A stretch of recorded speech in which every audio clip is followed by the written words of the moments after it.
اعوذ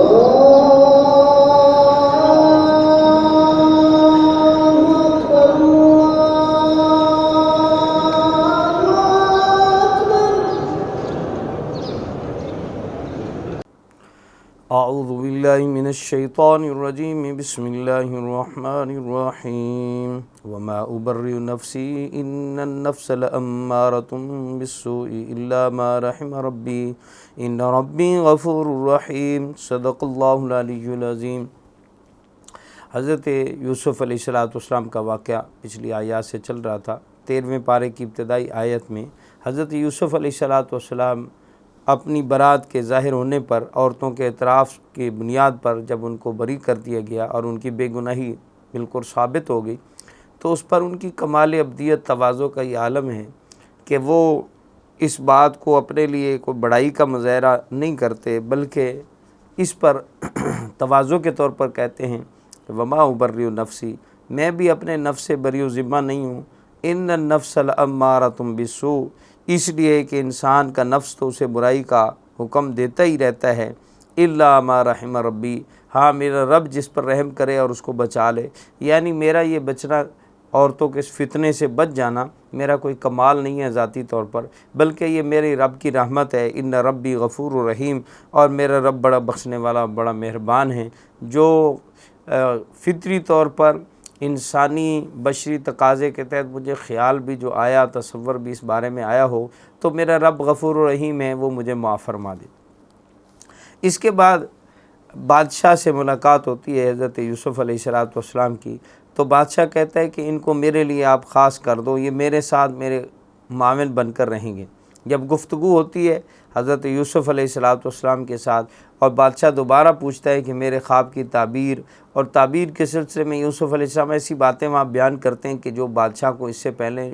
خود بھی یاد نہیں تھی اور معلوم نہیں تھی، تو بڑی حیرت کا اظہار کرتے ہیں۔ پھر پوچھتے ہیں کہ اب اس بات کو، اس کام کو کون سنبھالے گا کہ 7 سال تک جو غلہ حاصل ہو اس کو سٹور کیا جائے، اور پھر اس کے بعد جب 7 سال خشک سالی کے اوقات سالی کے آئیں تو اس کو پھر ایک متواتر طریقے کے ساتھ لوگوں کو دیا جائے، جس سے بہت زیادہ زیاں بھی نہ ہو اور سب کو وقت پہ ہر چیز پہنچتی رہے، اس کی ذمہ داری کون لے گا؟ تو اس موقع پر حضرت یوسف علیہ السلام اس کے جواب میں فرماتے ہیں قال اجعلنی علی خزائن الارض، آپ اس زمین کی خزانوں کا انتظام مجھے اس پہ مقرر فرما دیں، انی حفیظ علیم، بے شک میں اس کی حفاظت بھی کروں گا اور میں اس کام کو اچھی طرح جانتا بھی ہوں۔ اللہ تعالیٰ یہاں فرماتے ہیں کذالک مکننا لیوسف فی الارض، اس طرح ہم نے روئے زمین پر یوسف علیہ السلام کو اقتدار عطا فرما دیا، یتبوأ منہا حیث یشاء، اور وہ اپنا ٹھکانہ بنائیں جہاں چاہیں، نصیب برحمتنا من نشاء ولا نضیع اجر المحسنین، اللہ فرماتے ہیں ہم اپنی رحمت جس کو چاہتے ہیں پہنچاتے ہیں،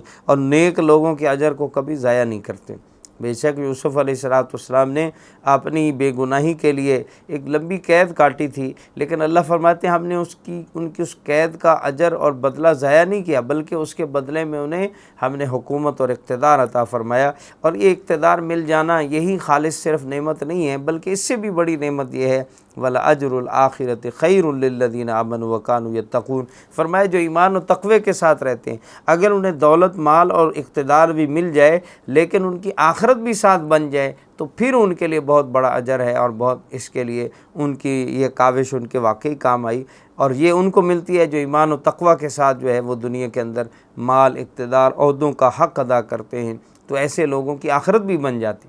اور جن کے مال اور عہدے اور اقتدار تو ان کو ملتے ہیں لیکن ان کی آخرت نہیں بنتی ہے، تو دراصل صرف اقتدار کا مل جانا، مال کا مل جانا یہ کامیابی نہیں ہے۔ یہ اگر کامیابی ہوتی تو فرعون کو، شداد کو، حامان کو، نمرود کو، ان لوگوں کو بھی کامیابی کہا جاتا کہ ان کو بھی ملی، حالانکہ وہ کامیاب نہیں ہیں، بلکہ وہ تو ناکام ترین لوگ ہیں کہ انہوں نے حکومت عہدے کا ناجائز استعمال کرتے ہوئے وہ غلط راستے پر چلے، دنیا بھی برباد کی، آخرت بھی برباد کی۔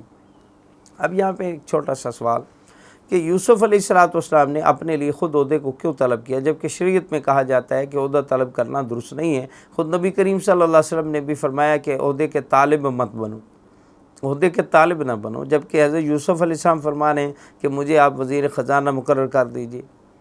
تو اس کے بارے میں حضرات مفسرین فرماتے ہیں کہ اولاً خود عہدے کا طالب ہونا اور اس نیت کے ساتھ کہ عہدے کی وجہ سے مجھے جاہ و کمال حاصل ہوگا، اقتدار حاصل ہوگا، صرف مالداری یا اقتدار کی وجہ سے عہدے کا طالب بننا درست نہیں ہے، لیکن اگر یہ نظر آئے کہ میرے علاوہ کوئی اس عہدے اور اقتدار کا اہل نہیں ہے اور نااہل لوگوں کے سپرد ہونے کی وجہ سے، اس عہدے کی وجہ سے مخلوق خدا کو بہت زیادہ پریشانی لاحق ہوگی اور میں عہدہ قبول نہیں کرتا تو بہت سارے لوگوں کو اس بات سے تکلیف پہنچے گی، تو ان کو تکلیف سے بچانے کے لیے کبھی خود کو عہدے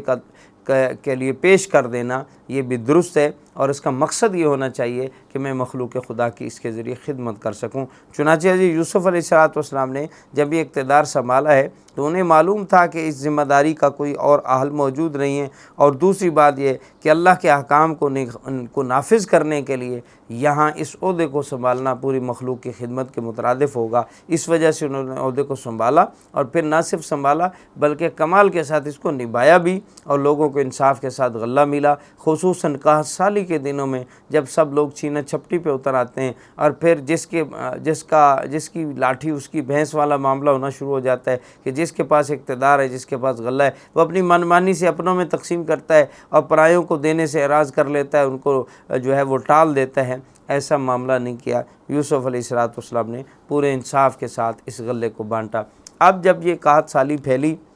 7 سال بہترین خوشگوار خوشحالی کے گزرے، 7 سال پھر 61 سالی کے آئے، تو ان 61 سالی کے وہ ایام میں حضرت یعقوب علیہ السلام جو کنعان میں فلسطین کے قریب آباد تھے، ان کے بیٹے بھی تھے، تو ان کو بھی اس 61 سالی کے اثرات پہنچے، ان کو بھی بھوک و افلاس نے تنگ کیا، اور خبر پہنچی کہ مصر کا بادشاہ بہت رحم دل ہے اور وہ لوگوں کے درمیان برابری کے ساتھ بہت اچھا غلہ تقسیم کر رہا ہے اور سستے داموں غلہ دے رہا ہے۔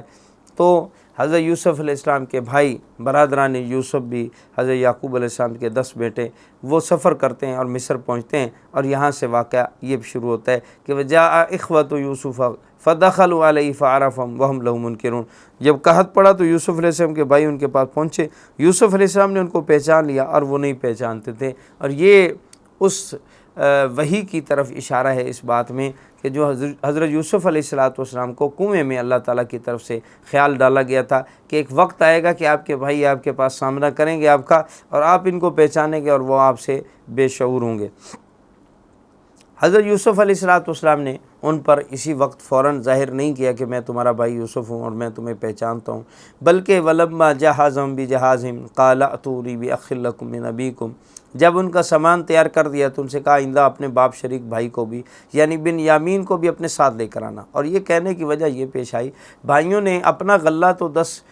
جو اونٹ تھے وہ لدے ہوئے لے لیے، تو اس کے بعد یہ بھی کہا کہ ہمارا ایک اور بھائی بھی ہے جس کو ہم باپ کے پاس حفاظت کے لیے چھوڑ آئے، کیونکہ ہمارے والد ضعیف ہیں، اس کی دیکھ بھال کی ضرورت تھی، تو ہمارے بھائی کا بھی اگر غلہ دے دیا جائے تو ہمارے اوپر بڑا احسان ہوگا۔ یوسف علیہ السلام نے فرمایا میں کیسے تم پہ یقین کر لوں کہ تمہارا کوئی اور بھائی بھی ہے، آئندہ جب آؤ تو اس بھائی کو ضرور لے کر آنا، اور اگر تم اس کو لے کر نہ آئے تو تمہارا غلہ بھی روک لیا جائے گا، اور اگر اس کو لے کر آؤ گے تو اس کا غلہ بھی تمہیں زائد ملے گا، اور تم دیکھ ہی چکے ہو کہ میں کیسے غلہ بھی پورا دیتا ہوں اور اس کے ساتھ ساتھ اعزاز و اکرام بھی کرتا ہوں۔ تو اعزاز و اکرام کے ساتھ بھائیوں کو رخصت کر دیا۔ یہاں پر حضرت یوسف علیہ السلام کو بھائیوں کے اس پچھلے رویے کے باوجود یہ رحم اور برادر ہڈ جو ہے ایک انسان کے اندر جو پائی جاتی ہے بھائی چارے کی نسبت، تو اس کی وجہ سے خیال ہوا کہ میں بھائیوں سے اب قیمت وصول کر کے ان کو غلہ دوں تو یہ بات میرے لیے اخلاقی طور پہ اچھی نہیں۔ انہوں نے اپنے اس قیمت کو ان بھائیوں کے گلے میں دوبارہ ڈال دیا خفیہ طریقے سے، اور اپنی طرف سے ظاہر ہے کہ اس کے بدلے میں جمع پونجی جو ہے خزانے میں جمع کرا دی ہوگی۔ اور جب وہ بھائی واپس پہنچتے ہیں تو جا کر یعقوب علیہ السلام سے کہتے ہیں کہ ہمیں غلہ بھی پورا ملا اور اس کے ساتھ ساتھ ہمارا اعزاز و اکرام بھی کیا گیا، اگر آپ اگلی دفعہ اپنے ہمارے بھائی کو بھی ساتھ بھیج دیں تو ہم اس کی طرف سے بھی اس کا بھی غلہ ہمیں ملے گا، لہٰذا ہم اس کو ساتھ ضرور لے جانا چاہتے ہیں۔ حضرت یعقوب علیہ السلام ان کے والد نے کہا میں تم پر کیسے اعتبار کر لوں جبکہ اس سے پہلے یوسف علیہ السلام کو تم لے جا کر جو کچھ کر چکے ہو۔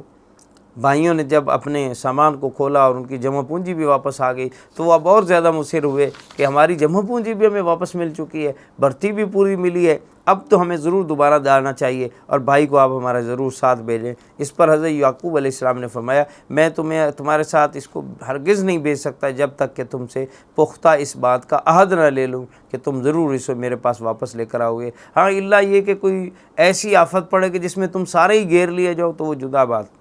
بھائیوں نے عہد کیا، اور اس کے بعد یعقوب علیہ السلام نے ایک اور نصیحت کی کہ بیٹو جاتے ہوئے ایسا کرنا کہ ایک ہی دروازے سے داخل نہ ہونا بلکہ متفرق دروازوں سے جانا تاکہ تمہیں نظر نہ لگ جائے، اور ساتھ یہ بھی فرما دیا کہ یہ بھی ایک تدبیر اور حیلہ ہے، باقی ہوتا وہی ہے جو رب کو منظور ہوتا ہے، اگر اللہ چاہے تو پھر ہی ہماری تدبیریں کارگر ثابت ہوتی ہیں، ہمیں اللہ ہی پر بھروسہ کرنا چاہیے۔ جب بھائی اسی طرح یعقوب علیہ السلام کی بات کو پورا کرتے ہوئے مختلف دروازوں سے داخل ہوتے ہیں تو وہاں پر یہ ان کے ساتھ معاملہ پیش آتا ہے کہ یوسف علیہ السلام اپنے بھائی بنیامین کو اپنے پاس بٹھاتے ہیں۔ ہوا یہ کہ دو بھائیوں کو کھانے پہ جمع کیا گیا تو بنیامین اکیلے رہ گئے، یوسف علیہ السلام تشریف لائے، انہوں نے کہا چلو ان کے ساتھ میں بیٹھ جاتا ہوں، اتفاق ایسا تو ان کو ساتھ بیٹھنا ملا، اور انہوں نے اپنے اس بھائی کے کان میں بتا دیا کہ میں ہی تمہارا بھائی یوسف ہوں جو تم سے بچھڑا ہوا ہوں، اب تم میرے پاس آ گئے ہو، تم ان بھائیوں کے جو رویے تھے ان کی وجہ سے پریشان نہ ہوں، اب تمہیں کوئی تکلیف نہیں ہوگی۔ پھر اس کے بعد یوسف علیہ السلام ان کے غلے کو تولتے ہیں، اور اس کے بعد فرماتے ہیں کہ بھئی جو میرا بھائی بنیامین ہے اس کے غلے میں ایک بادشاہ کا جو ماپنے والا آلہ ہے اس کو اس کے اندر رکھ دینا۔ چنانچہ جب وہ جانے لگے تو کہا کہ بھئی قافلے والو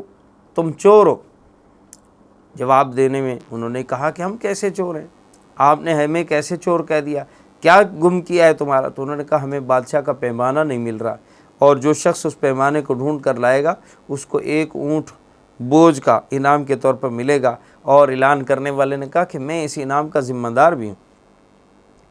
حضرت یوسف علیہ السلام کے بھائی بولے اللہ کی قسم آپ لوگ جانتے ہیں کہ ہم زمین میں فساد پھیلانے کے لیے نہیں آئے تھے، نہ ہی ہم چوری کرنے والے، ہم چور نہیں ہیں، آپ نے ہمیں کیسے چور کہہ دیا؟ اور یہاں پر یہ بات بھی کہنے کی ہے کہ بھئی بغیر سامان دیکھے، بغیر ان کے پاس مال برآمد کیے پہلے سے ان کو چور کہہ دینا، اس کا کہاں جواز ہے؟ تو اس کے بارے میں حضرات مفسرین نے اس کے مختلف جواب دیتے ہوئے کہا کہ ایک بات تو یہ کہ انہوں نے اس اعتبار سے کہہ دیا کہ تم چور ہو کیونکہ یوسف علیہ السلام کو چرانے کا کام ان سے سرزد ہو چکا تھا، اور یہ بطور توریے کہ وہ قریب کی چوری سمجھ رہے تھے اور یہاں دور کی چوری مراد لے لی گئی، توریے کے طور پر ان کو چور قرار دیا گیا۔ اور دوسری بات یہ ہے کہ جب کسی سے کوئی تلاشی لینی ہوتی ہے، کوئی بات ایسی منوانی ہوتی ہے تو یہ ایک طریقہ ہوتا ہے اس سے تفتیش کرنے کا بھی کہ اس کے اوپر پہلے سے یہ بات لاگو کر دی جائے کہ تم ہی چور ہو، یعنی ہمیں تم پر اعتبار آ گیا کہ تم چور ہو، تو اس سے جو اس کی رنگت حیت ہوگی اس سے پتہ چل جاتا ہے کہ واقعتاً یہ چور ہے یا نہیں۔ تو اس وجہ سے انہوں نے ان پر بالکل صریح الزام عائد کرتے ہوئے کہہ دیا کہ تم ہی چور ہو۔ پھر اس پر انہوں نے کہا ہم کیسے چوری کر سکتے ہیں، ہم کوئی فساد مچانے نہیں آئے۔ تو کہا گیا فما جزاء ان کنتم کاذبین، اگر تم جھوٹے ثابت ہوئے بتاؤ تمہاری چوری کی سزا کیا ہے۔ انہوں نے خود چوری کی سزا بتائی کہ ہمارے ہاں چور کی سزا یہ ہوتی ہے کہ جس شخص کا چوری کیا ہوا سامان جس چور کے ساتھ برآمد ہو جائے اس کو 1 سال تک اس مالک کی خدمت کرنا ہوتی ہے جس کی اس نے چوری کی ہو۔ یہ قانون حضرت یعقوب علیہ السلام کی شریعت کے قانون کے مطابق سزا تھی۔ چنانچہ انہوں نے یہ سزا بتا دی۔ اب سامان کھولنا شروع کیا گیا۔ اللہ تعالیٰ فرماتے ہیں فَبَدَأَ بِأَوْعِيَةٍ قَبْلَ وِعَاءِ أَخِيهِ، حضرت یوسف علیہ السلام نے سامان کی تلاشی کے سلسلے میں بجائے بنیامین سے شروع کرنے کے دوسرے بھائیوں سے شروع کیا، اور آخر میں جا کر ان کا سامان کھولا گیا، اور وہاں سے جب مال برآمد ہو گیا تو انہوں نے اب کہا کہ جو تم نے سزا بتائی اس کے مطابق یہ چھوٹا بھائی اب یعقوب علیہ السلام کی اولاد میں سے بنیامین جو ہے یہ ہمارے پاس رہے گا اور تم لوگ جا سکتے ہو۔ اس طرح اللہ تعالیٰ نے حضرت یوسف علیہ السلام کو یہ تدبیر و حیلہ بتایا کہ آپ اپنے بھائی کو اس طرح اپنے پاس رکھ سکتے ہیں اور روک سکتے ہیں، ورنہ اور کوئی صورت نہیں تھی یوسف علیہ السلام کو اپنے بھائی کو اپنے پاس روکنے کی، نہ تو بادشاہ کے قانون کے مطابق اور نہ ہی کسی اور وجہ سے وہ بھائی ان کو یہاں ٹھہرانے پہ راضی ہوتے۔ اللہ تعالیٰ فرماتے ہیں کذالک کدنا لیوسف، اس طرح ہم نے یہ تدبیر یوسف علیہ السلام کی خاطر کی تھی، ہم نے یہ تدبیر ان کے لیے بتائی۔ اس میں اس بات کا جواب ہے کہ کسی کے سامان میں خود کوئی چیز ڈال دینا، پھر اس پہ چوری کا الزام لگا دینا، پھر اس کو چور ثابت کرتے ہوئے چوری کی سزا دینا، یہ سب چیزیں تو درست نہیں ہیں۔ تو یوسف علیہ السلام نے ایسا کام کیوں کیا؟ اس کے جواب میں فرمایا کذالک کدنا لیوسف، یہ تدبیر یوسف علیہ السلام کو اللہ نے سکھائی تھی، اور جب اللہ کسی کام کرنے کا حکم دے دیں تو وہ چیز جواز اس میں خود پیدا ہو جاتا ہے، جیسے کہ حضرت خضر علیہ السلام کے واقعے میں بچے کو قتل تک کرنے کا معاملہ پیش آیا تو حضرت خضر علیہ السلام نے فرمایا یہ میرے اللہ نے مجھے اس بات کا حکم دیا تھا، تو اللہ کے حکم سے جب انہوں نے یہ کام کیا تو وہ جائز تھا۔ اسی طرح یہاں یوسف علیہ السلام نے اللہ کے حکم سے جب بھائی کے سامان میں یہ چیز ڈالی اور ان کو اپنے پاس روکا تو ان کے لیے یہ روکنا جائز تھا۔ تو شریعت اور جس کی پیروی کرنا جو قانون ہے وہ تو دراصل ہمارے لیے ہے۔ اللہ تعالیٰ خود کسی قانون کے پابند نہیں ہے۔ اللہ تعالیٰ اپنے قانون کے مطابق کسی کو کوئی بھی حکم دے سکتے ہیں اور اس کی اللہ تعالیٰ کے پاس اس کا اختیار ہے۔ اس کے بعد جب بھائیوں نے یہ دیکھا کہ حضرت یوسف علیہ السلام کے جو بھائی بنیامین ہیں ان کے پاس سے سامان بھی برآمد ہو گیا اور ان کی چوری ثابت ہو گئی، تو اب بجائے ان کا دفاع کرنے کے الٹا اس طرف چل پڑے، کہتے ہیں کہ قالوا ان یسرق فقد سرق اخ له من قبل، اگر اس نے چوری کی ہے تو کوئی بات نہیں، اس کا بھائی جو تھا یوسف علیہ السلام کی طرف اشارہ تھا، اس کا جو بڑا بھائی تھا اس نے بھی چوری کی تھی۔ فَأَسَرَّهَا يُوسُفُ فِي نَفْسِهِ، اب ان کے اس الزام لگانے کو بھی یوسف علیہ السلام دل میں چھپا گئے، وَلَمْ يُبْدِهَا لَهُمْ، اور اس بات کو ان پر ظاہر نہیں کیا کہ دیکھو تمہاری اس بات سے مجھے تکلیف ہو رہی ہے اور تم مجھے کو چور کہہ رہے ہو۔ قَالَ أَنْتُمْ شَرُّ مَكَانًا، ہاں دل میں یہ بات کہی کہ تم لوگ بڑے ہی برے لوگ ہو اور تم معاملے میں کہیں زیادہ برے لوگ ہو، تم نے اس سے بڑی چوری کی ہے، میری چوری جس کی طرف تم اشارہ کر رہے ہو اس سے بڑے چور تو تم خود ہو کہ ایک باپ سے اس کا بیٹا چرا کر تم نے غائب کر دیا اور اس بات پر پھر بھی اپنے آپ کو پارسا سمجھے پھرتے ہو۔ یوسف علیہ السلام کی کون سی چوری تھی جس کی طرف یہاں اشارہ ہے؟ تو اس کے بارے میں یہ کہ حضرت یعقوب علیہ السلام کی ایک بہن تھی جنہوں نے حضرت یوسف علیہ السلام کو پالا تھا، چونکہ بچپن میں حضرت یوسف علیہ السلام کی والدہ انتقال کر گئی، تو یوسف علیہ السلام کو ان کی پھوپھی نے پالا، اور جب یہ بڑے ہوئے تو واپس کرنے کا وقت آیا، یعقوب علیہ السلام نے چاہا کہ میرا بیٹا اب مجھے تم واپس کر دو، اب یہ بڑا ہو گیا۔ پھوپھی کو اتنی محبت تھی یوسف علیہ السلام سے کہ وہ مزید ان کو رکھنا چاہتی تھی، تو انہوں نے مزید رکھنے کے لیے یہ تدبیر کی، یہ ہیلا کیا کہ یوسف علیہ السلام کی کمر کے ساتھ ایک پٹکا جو ہے، ایک پگڑی جو ہے وہ باندھ دی اور اس کو لپیٹ دیا اور کہا جاؤ، پھر ادھر شور کر دیا کہ میری تو ایک پگڑی گم ہو گئی ہے، تلاش کرو۔ کرتے کرتے تلاشی لینے میں یوسف علیہ السلام سے تلاشی لی گئی، ان کے پاس وہ مال برآمد ہو گیا، کہا یہ تو میرا چور نکلا لہٰذا واپس کرو، 1 سال تک یہ میری خدمت کرے گا۔ یوں یوسف علیہ السلام کو پھوپھی نے تدبیر کے ساتھ اپنے پاس رکھ لیا، اور اس محبت کے نتیجے میں یوسف علیہ السلام کو مزید ٹھہرنا پڑا۔ اسی وجہ سے جیل میں کسی شخص نے حضرت یوسف علیہ السلام سے کہا تھا کہ آپ سے مجھے بہت زیادہ محبت ہے۔ فرمایا دیکھو مجھ سے محبت نہ کرو، جس نے بھی مجھ سے محبت کی ہے اس نے مجھے مزید مشکلات میں ڈالا ہے۔ میری پھوپھی نے مجھ سے محبت کی، اس نے 1 سال مجھے وہ چوری کا الزام عائد کر کے اپنے پاس رکھا۔ میرے والد نے مجھ سے محبت کی، مجھے اس محبت میں کنویں میں جانا پڑا۔ عورتوں مجھ پر فریفتہ ہوئیں، ان کی وجہ سے مجھے اتنا لمبا عرصہ تک جیل میں قید کاٹنی پڑی، لہٰذا مجھ سے محبت نہ کرو، مجھے لوگوں کی محبت تلخیوں میں ڈال دیتی ہے، میں محبت کے بغیر ہی ٹھیک ہوں۔ تو یوسف علیہ السلام اپنے بھائیوں کو اس موقع پر بھی نہیں جتلاتے ہیں، بلکہ خاموش رہتے ہیں اور صبر کا مظاہرہ کرتے ہوئے ان کے الزام کو جو ہے وہ خاموشی سے سہ جاتے ہیں۔ اب اس پر بھائی اب دوسری طرف سوچتے ہیں کہ بھائی ہمارے ابا جان نے تو ہم سے بڑا پختہ معاہدہ لیا تھا، قسم لی تھی، قول قرار لیا تھا کہ بھائی کو واپس لے کر آنا، ہم کیسے کریں، اب کیا کریں؟ تو انہوں نے کہا اے عزیز مصر، حضرت یوسف علیہ السلام کا لقب یہاں ہے، یا ایھا العزیز، اے عزیز مصر، ان لہ ابا شیخا کبیرا، بے شک اس ہمارے بھائی کا جو والد ہے وہ بہت بڑھاپے کو پہنچ چکا ہے، فخذ احدنا مکانہ، آپ ایسا کریں کہ ہم میں سے کسی ایک کو اس کی جگہ پر رکھ لیں اور اس کو چھوڑ دیں، ہم اپنی جگہ اس کی جگہ پر ہم رہ جاتے ہیں، ہماری جگہ اس کو واپس کر دیں اور چھوڑ دیں تاکہ یہ اپنے والد کے پاس چلا جائے اور ان کے ہمارے والد پریشان نہ ہوں۔ حضرت یوسف علیہ السلام نے فرمایا معاذ ان ناخذ الا من وجدنا متاعنا عنده، یہ کیسے ہو سکتا ہے کہ جس شخص کے پاس سامان برآمد جو ہمارا چور ہے اس کو چھوڑ دیں اور غیر چور کو سزا دے دیں؟ انا اذا لظالمون، اس صورت میں تو ہم بڑے ظالم ہو گئے، ہم ایسا ظلم نہیں کر سکتے۔ جب بھائیوں نے دیکھا کہ بھئی کسی طرح خلاصی نہیں تو وہ علیحدہ ہوئے، مشورہ کیا اب کیا کریں، تو بڑے بھائی نے کہا دیکھو بات یہ ہے، تم لوگ ہی والد کا مقابلہ سامنا کر سکتے ہو، تم جاؤ، میں تو اس وقت تک اس جگہ سے نہیں جاؤں گا جب تک کہ میرے والد خود مجھے واپس نہ بلا لیں، یا مجھے بنیامین کی یہاں سے خلاصی ممکن نہ ہو تو میں تو یہاں سے جانے والا نہیں، تم جاؤ اور والد کو اس بات کا یقین دہانی کراؤ کہ واقعتاً بنیامین سے یہ کام ہو گیا اور اس چوری کے نتیجے میں اس کو وہاں رہنا پڑ گیا، آپ جاؤ۔ جب یہ واپس پہنچتے ہیں یعقوب علیہ السلام کو اس بات کی پوری کہانی سناتے ہیں کہ بھئی اس طرح معاملہ ہوا ہے اور آپ ہمارا یقین نہیں کریں گے، حالانکہ ہم بڑے سچے ہیں، آپ قافلے والوں سے پوچھ رہے ہیں، ان لوگوں سے پوچھ لیں جو ہمارے ساتھ گئے تھے۔ تو اس پر یعقوب علیہ السلام فرماتے ہیں قال بل سولت لکم انفسکم امرا فصبر جمیل۔ وہی جملہ جو یوسف علیہ السلام کے جانے پہ یعقوب علیہ السلام نے فرمایا تھا، وہی جملہ بنیامین کے رہنے پر بھی کہا بل سولت لکم انفسکم امرا، بلکہ یہ تمہارے نفسوں نے خود کہانی بنا لی ہے، یہ تمہاری من گھڑت بات ہے۔ اب یعقوب علیہ السلام کا یہاں یہ فرمانا کہ یہ تمہارے دلوں کی بنائی ہوئی بات ہے، بس میرے لیے صبر ہی بہتر ہے، تو یوسف علیہ السلام کے معاملے میں تو ان کی بنائی ہوئی بات تھی، لیکن بنیامین کے بارے میں بھی یعقوب علیہ السلام کا یہ کہنا کہ تمہاری اپنی بنائی ہوئی بات، اس میں دراصل یہ بات یوں تھی کہ اس وقت یوسف علیہ السلام نے یہ چونکہ معاملہ خود بنا کر خود ساختہ طریقے سے ان کو رکھا تھا، تو اس کی طرف اشارہ ہے کہ اب تم اگر یہ بات نہیں بنا رہے ہو تو وہ بھی دوسرا تمہارا بھائی ہی ہے جس نے یہ بات بنا لی ہے، تو یہ تم سب بھائیوں کا ملا جلا کھیل ہے اور تم ایسا کر رہے ہو۔ عسى اللہ ان یأتینی بہم جمیعا، مجھے اپنے رب سے امید ہے کہ میرا رب سارے بیٹوں کو واپس لے آئے گا، انہ هو العلیم الحکیم، بے شک میرا رب بڑے علم والا اور حکمت والا ہے۔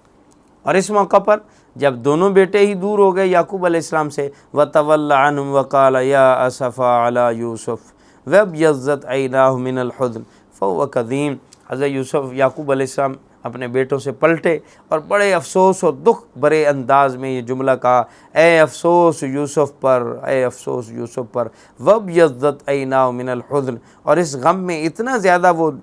ڈوبے اور دل ہی دل میں اتنا گھٹے جاتے تھے کہ روتے روتے ان کی آنکھیں سفید پڑ گئیں۔ قالوا تاللہ تفتأ تذکر یوسف حتی تکون حردا او تکون من الحالکین، بیٹے کہنے لگے اللہ کی قسم آپ یوسف کو یاد کرنا نہیں چھوڑیں گے یہاں تک کہ بالکل گھل کے رہ جائیں یا خود اپنے آپ کو ہلاک کر بیٹھیں۔ قال انما اشکو بثی وحزنی الی اللہ،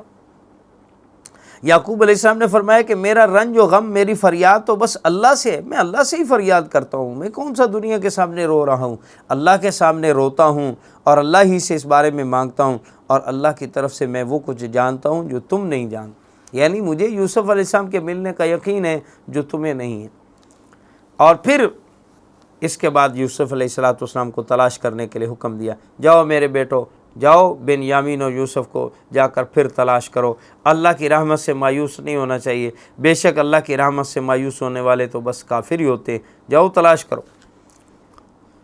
جب یہ لوگ حضرت یوسف علیہ السلام کے پاس دوبارہ پہنچتے ہیں، اب یہ پھر دوبارہ ان کا آنا بھی اس غرض سے تھا، ایک تو یوسف علیہ السلام کو یا بنیامین کو تلاش کر کے واپس لانا چاہتے، اور دوسری بات یہ ہے کہ قحط سالی کی وجہ سے غلے کی مزید ضرورت بھی ہے اور ہمارے پاس دینے کو کچھ نہیں ہے، ہمارے پاس جمع پونجی بھی کچھ نہیں، تو اس وقت انہوں نے بڑے غم و دکھ کا اظہار کرتے ہوئے کہا یا ایھا العزیز مسنا واہلنا الضر،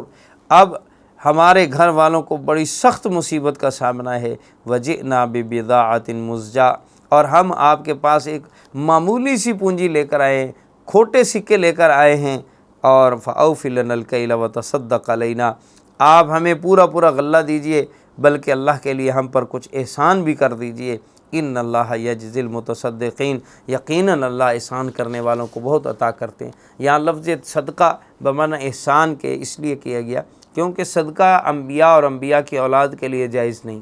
اس لیے حضرات انبیاء کی جو اولاد ہے وہ صدقے کا سوال نہیں کر سکتے، یہ تصدق بمعنی احسان کے ہے کہ ہم پر احساناً کچھ اور بھی دیجیے۔ قال هل علمتم ما فعلتم بيوسف واخيه، اب یہ موقع تھا کہ جب بھائیوں کے دل پگھل چکے تھے، اپنی قسم پرسی، اپنی غربت کا وہ کھل کر اعتراف کر رہے تھے، اور انہیں اب کچھ سجائی نہیں دے رہا تھا، تو یوسف علیہ السلام کو اپنے بھائیوں پر ترس آ گیا، اور اس ترس میں انہوں نے اپنی حقیقت کھول دی اور پوچھا هل علمتم ما فعلتم بيوسف واخيه، کیا تمہیں پتہ ہے تم نے اپنی جہالت و نادانی میں یوسف علیہ السلام کے ساتھ کیا کیا تھا، اذا انتم جاہلون۔ قالوا اانک لانت یوسف، بھائی بول پڑے ارے کیا تم ہی تو یوسف نہیں ہو؟ قال انا یوسف وہذا اخی، ہاں میں یوسف ہوں اور یہ میرا بھائی بنیامین ہے۔ قد من اللہ علینا، اللہ نے ہی ہم پر احسان کیا، انہ من یتق و یصبر، بے شک جو تقوی اختیار کرتا ہے، جو صبر و حوصلے سے کام لیتا ہے، فإن اللہ لا یضیع اجر المحسنین، اللہ ایسے محسنین اور نیکوکار لوگوں کا اجر ضائع نہیں کرتے۔ یہ جملے وہ تاریخی جملے ہیں اور اس مقام پہ جملے ہیں کہ یوسف علیہ السلام اتنا عرصہ اپنے بھائیوں سے دور بچھڑے ہوئے، اور بچھڑنے کے بعد اب ملتے ہیں اس حالت میں۔ بھائیوں کو یقین نہیں آتا کہ جس 7 سال 8 سال کے بچے کو ہم نے بیچ دیا تھا، ہمیں تو یہ تھا کہ وہ غلامی کی زندگی کہیں بسر کر رہا ہوگا، کہاں ان کے تصور میں آ سکتا تھا کہ وہ عزیز مصر بن کر اور شاہی خزانوں کا وارث بن کر جی رہا ہوگا، ان کے تصور میں بھی نہیں تھا۔ تو فرمایا تم نے تو ہمارے ساتھ برا سلوک کیا اور ہمیں بیچ کر، کوڑیوں کے بھاؤ بیچ کر ہمیں نیچا دکھانا چاہا، لیکن ہمارا رب جو تقوی اور صبر کرنے والوں کی لاج رکھنے والا اللہ ہے، بھلا وہ ہمیں کہاں ہمارے اجر کو ضائع کر سکتے تھے۔ فإن اللہ لا یضیع اجر المحسنین قالوا تاللہ لقد آثرک اللہ علینا۔ بھائی پکار اٹھے کہ اللہ کی قسم، اللہ نے یقیناً آپ کو ہم پر ترجیح دی ہے، ہم پر فضیلت دی ہے، وَإِن كُنَّا لَخَاطِئِينَ، ہم ہی غلطی پر تھے، ہماری غلطی کو معاف کر دیں۔ قَالَ لَا تَثْرِيبَ عَلَيْكُمُ الْيَوْمَ، اب بھائیوں کو ڈر بھی تھا کہ عزیز مصر بننے والا شخص وہ ہے جس کو ہم نے کنویں کے اندر پھینک دیا تھا، بڑی بے رحمانہ سلوک کرتے ہوئے اس کو اپنے سے جدا کیا تھا، آج ان کے پاس اقتدار و اختیار ہے، چاہے تو ایک لمحے میں ہم سب کو قتل کرا دیں۔ تو یوسف علیہ السلام سے معافی چاہی۔ یوسف علیہ السلام اپنے بھائیوں پر احسان کرتے ہوئے فرماتے ہیں لا تثریب علیکم اليوم، آج کے دن تم پر کوئی ملامت نہیں، یغفر اللہ لکم، اللہ بھی تمہیں معاف کرے، وہو ارحم الراحمین، اور وہ بہت زیادہ رحم کرنے والا ہے۔ حضرت یوسف علیہ السلام یہاں اپنے بھائیوں کے لیے عام معافی کا اعلان کرتے ہیں، بڑی فراخ دلی کے ساتھ ان بھائیوں پر جنہوں نے ظلم کیا تھا، جنہوں نے بہت زیادہ ظلم ڈھائے تھے حضرت یوسف علیہ السلام پر اور ان کے بھائی پر، ان کو معاف کر دیا، اور پھر ساتھ ہی والد کی طرف اپنا کرتا بھیجا اور کہا جاؤ یہ میرا کرتا لے جاؤ، اپنے والد کے چہرے پر ڈالو، ان کو اللہ تعالیٰ بصیرت دوبارہ دے دیں گے، ان کی بصارت لوٹ آئے گی اور ان کی بینائی واپس آ جائے گی۔ پھر وَأْتُونِي بِأَهْلِكُمْ أَجْمَعِينَ، اور سارے گھرانے کو اب میرے پاس لے آؤ۔ یہ وہ جملہ تھا جس کے لیے پوری صورت سنائی گئی اور بتائی گئی کہ یوسف علیہ السلام جو ہے اور ان کا گھرانہ، حضرت یعقوب علیہ السلام جن کو اسرائیل کہا جاتا ہے، ان کی اولاد کو بنی اسرائیل، یہ بنی اسرائیل مصر سے، فلسطین کنعان سے مصر کیسے پہنچے تھے؟ تو یہاں یوسف علیہ السلام نے کہا وَأْتُونِي بِأَهْلِكُمْ أَجْمَعِينَ، اب تم میرے پاس ان سب کو مصر میں لے آؤ۔ اور یہ قافلہ یہاں سے روانہ ہوتا ہے، یعقوب علیہ السلام کے پاس قمیص لے کر، کرتا لے کر یوسف علیہ السلام کا، ادھر یوسف علیہ السلام کے والد یعقوب علیہ السلام کیا کہتے ہیں فَلَمَّا فَصَلَتِ الْعِيرُ قَالَ أَبُوهُمْ إِنِّي لَأَجِدُ رِيحَ يُوسُف، وہ کہتے ہیں اللہ کی قسم مجھے یوسف علیہ السلام کی خوشبو آ رہی ہے، اتنی دور سے، اتنے عرصے کے بعد کہتے ہیں مجھے یوسف علیہ السلام کی خوشبو آ رہی ہے، لولا ان تفندون، اگر تم مجھے سٹیایا ہوا نہ سمجھو تو مجھے یوسف علیہ السلام کی خوشبو آ رہی ہے۔ قالوا تاللہ انک لفی ضلالک القدیم، یوسف علیہ السلام کے بھائی جو حضرت یعقوب علیہ السلام کے پاس تھے کہنے لگے آپ وہی پرانی بڑی غلط فہمی کا شکار ہیں، آپ نے اسی غلطی کی وجہ سے یہ مان رکھا ہے کہ یوسف علیہ السلام ابھی تک ہیں، کہاں یوسف علیہ السلام کی خوشبو آ سکتی۔ فلما جاء البشیر القا ولا وجی فرتد بصیرا، جب بشارت سنانے والے پہنچے اور انہوں نے یعقوب علیہ السلام کے چہرے پر کرتا ڈالا، ان کی بینائی واپس آئی۔ قال الم اقل لکم انی اعلم من اللہ ما لا تعلمون، اب ساری حقیقت کھل چکی ہے، یوسف علیہ السلام زندہ ہیں اور بادشاہ مصر بن چکے ہیں، ان کے پاس بڑا اقتدار و اختیارات موجود ہیں۔ یعقوب علیہ السلام کو یہ خبر ملتی ہے تو بیٹوں کو کہتے ہیں بیٹا میں کہتا نہیں تھا، مجھے رب کی طرف سے وہ علم ہے جو تمہیں نہیں۔ یعقوب علیہ السلام کو چونکہ وحی کے ذریعے بتایا گیا، اور دوسرا یوسف علیہ السلام کے خواب سے بھی ان کو تعبیر کا پتہ تھا کہ اس کی تعبیر یہ ظاہر ہوگی کہ یوسف علیہ السلام ضرور ہمیں ملیں گے۔ اب بھائیوں کو بڑا افسوس و پشیمانی کہ جب یعقوب علیہ السلام یوسف علیہ السلام سے ملیں گے اور ان کو اس حقیقت کا اندازہ ہوگا کہ ہم نے یہ کام کیا تھا، تو شاید یعقوب علیہ السلام کا غم و غصہ بھی ہم پر برسے، اس لیے فوراً یعقوب علیہ السلام سے معافیاں مانگنا شروع کر دی۔ قالوا یا ابا نستغفر لنا ذنوبنا انا کنا خاطئین، اے ہمارے ابا جان ہم سے بہت غلطی ہوئی ہے، ہم بڑے گناہ گار ہیں، آپ ہمارے حق میں رب سے بھی معافی مانگیے اور آپ خود بھی ہمیں معاف کر دیجئے۔ تو یعقوب علیہ السلام نے ان سے وعدہ کیا سوف استغفر لکم ربی انہ هو الغفور الرحیم، ان قریب میں تمہارے بارے میں اپنے رب سے معافی مانگوں گا۔ پھر جب یہ یوسف علیہ السلام کے پاس پہنچتے ہیں مصر میں، وہ استقبال کرنے کے لیے باہر آتے ہیں، اپنے والدین کو اپنے پاس بٹھاتے ہیں، بھائیوں کو پاس بٹھاتے ہیں، تو بے اختیار والدین اور یوسف علیہ السلام کے بھائی ان کے سامنے جھک کر ان کو سجدہ کرتے ہیں، یعنی جھک کر سلامی پیش کرتے ہیں۔ تو تو حضرت یوسف علیہ السلام اس پر فرماتے ہیں قال یا ابت ھذا تعویل رؤیا من قبل قد جعلها ربی حقا، یہ ہے اس خواب کی تعبیر، میرے رب نے اس کو سچا کر دکھایا۔ وقد احسن بی اذ اخرجنی من السجن، اور میرے رب نے مجھ پہ احسان کیا، مجھے جیل سے نکال کر اور آپ لوگوں کو ایک دیہات سے لا کر یہاں کھڑا کیا ہے، یہ میرے رب کا بہت بڑا احسان ہے۔ اعوذ باللہ من الشیطان الرجیم۔ وقد احسن بی اذ اخرجنی من السجن وجاء بکم من البدو من بعد ان نزغ الشیطان بینی و بین اخوتی۔ یہاں حضرت یوسف علیہ السلام کے ان کے والدین کو مل جانے اور بھائیوں کو مل جانے پر ان کا سجدہ ریز ہونا، تعظیم کرنا، پھر اس کے بعد یوسف علیہ السلام نے جس مثبت انداز میں اس ساری بات کو بیان کیا، حالانکہ وہ بہت دکھوں کو جھیل کر اپنے والدین سے ملے ہیں، بھائیوں سے ملے ہیں، تو اپنے دکھ اور کرب کو بیان کرنے کے بعد کے بجائے اور بھائیوں کی طرف سے ملنے والی تکلیفوں کو بیان کرنے کی بجائے یوسف علیہ السلام نے جس طرح اس بات کو مثبت انداز میں اور شکرانے کے انداز میں لیا ہے، یہ بات بھی ہمارے لیے بہت بڑے سبق کا باعث ہے کہ آدمی اپنی تکلیفوں اور مصیبتوں کو جھیلنے کے بعد جب کسی خوشی کے مقام پر ہو تو اسے مثبت انداز میں اس کا شکرانہ ادا کرنا چاہیے، نہ یہ کہ پچھلے دکھڑے پھول کر مزید دوسروں کو بھی غمگین کیا جائے، خود بھی غمزدہ رہا جائے، اس کی بجائے خوشی کے لمحات میں خوشی کا تذکرہ۔ تو حضرت یوسف علیہ السلام نے اپنے جیل میں جانے کا ذکر کرنے کی بجائے جیل سے نکلنے کی بات کی، اور والدین سے اتنا عرصہ جدا رہنے کی بجائے ان سے ملاقات کا تذکر کیا، وجاء بکم من البدو، کہ دیہات سے اللہ تمہیں شہر میں لے آیا، اور بھائیوں کی طرف سے ملنے والی تکلیفوں کو شیطان کا فساد قرار دیتے ہوئے کہا من بعد ان نزغ الشیطان بینی و بین اخوتی، شیطان نے فساد ڈال دیا تھا میرے اور میرے بھائیوں کے درمیان۔ اور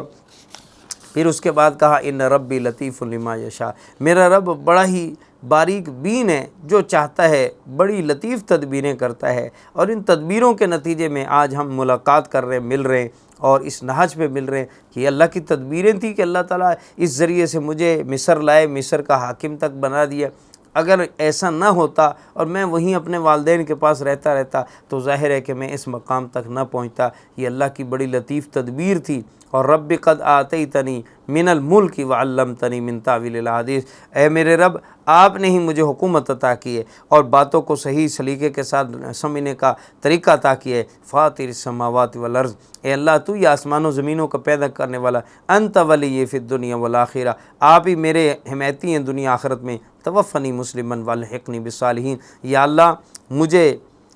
مسلمانی کی حالت میں اور اپنی اطاعت میں موت دینا اور مجھے صالحین کے ساتھ ملا دینا۔ یہ حضرت یوسف علیہ السلام کی آخری دعا ہے، اور اس پر حضرت یوسف علیہ السلام کا یہ واقعہ تکمیل کو پہنچتا ہے۔ تو اس صورت کے اندر جو جیسا کہ پیچھے شروع میں بات کی گئی تھی کہ یہ سوال تھا بنی اسرائیل کی طرف سے اور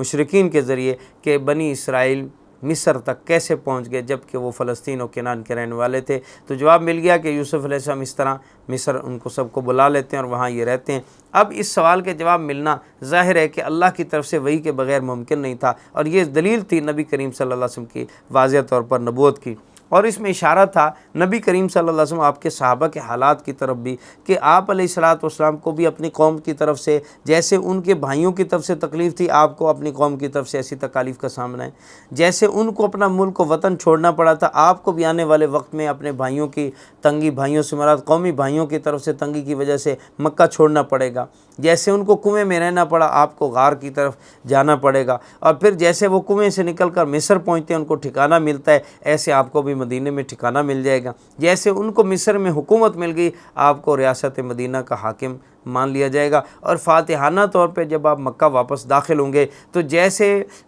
حضرت یوسف علیہ السلام کے بھائی ان کے سامنے عاجزانہ طور پہ کھڑے تھے اور اپنے سامنے اپنے بھائی کو دیکھ کر اور ان کے اس جاہ و جلال کو دیکھ کر معافی کی بھیک مانگ رہے تھے، ایک وقت آئے گا کہ مکہ والے بھی آپ سے اپنی ان کرتوتوں پر باتوں پر معافی کی بھیک مانگیں گے۔ یہ گویا حضرت یوسف علیہ السلام کا پورا واقعہ نبی صلی اللہ علیہ وسلم کے آنے والے روشن مستقبل کی دلیل تھا۔ اللہ تعالیٰ نے اس کو بیان کرنے کے بعد فرمایا ذالک من انباء الغیب نوحی الیک، یہ غیب کی خبریں ہیں جو ہم وحی کرتے ہیں آپ کی طرف، وما کنت لدیہم اذ اجمعوا امرہم وہم یمکرون، اور فرمایا اے پیغمبر آپ تو ان کے ساتھ نہیں تھے جب وہ اپنے معاملے پر فیصلہ پختہ کر رہے تھے اور وہ کنویں میں ڈالنے پر متفق ہو رہے تھے، وہم یمکرون، اور وہ سازشیں رچا رہے تھے، آپ تو ان کے پاس نہیں تھے۔ وما اکثر الناس اور اس کے باوجود اکثر لوگ ایمان لانے والے نہیں ہیں۔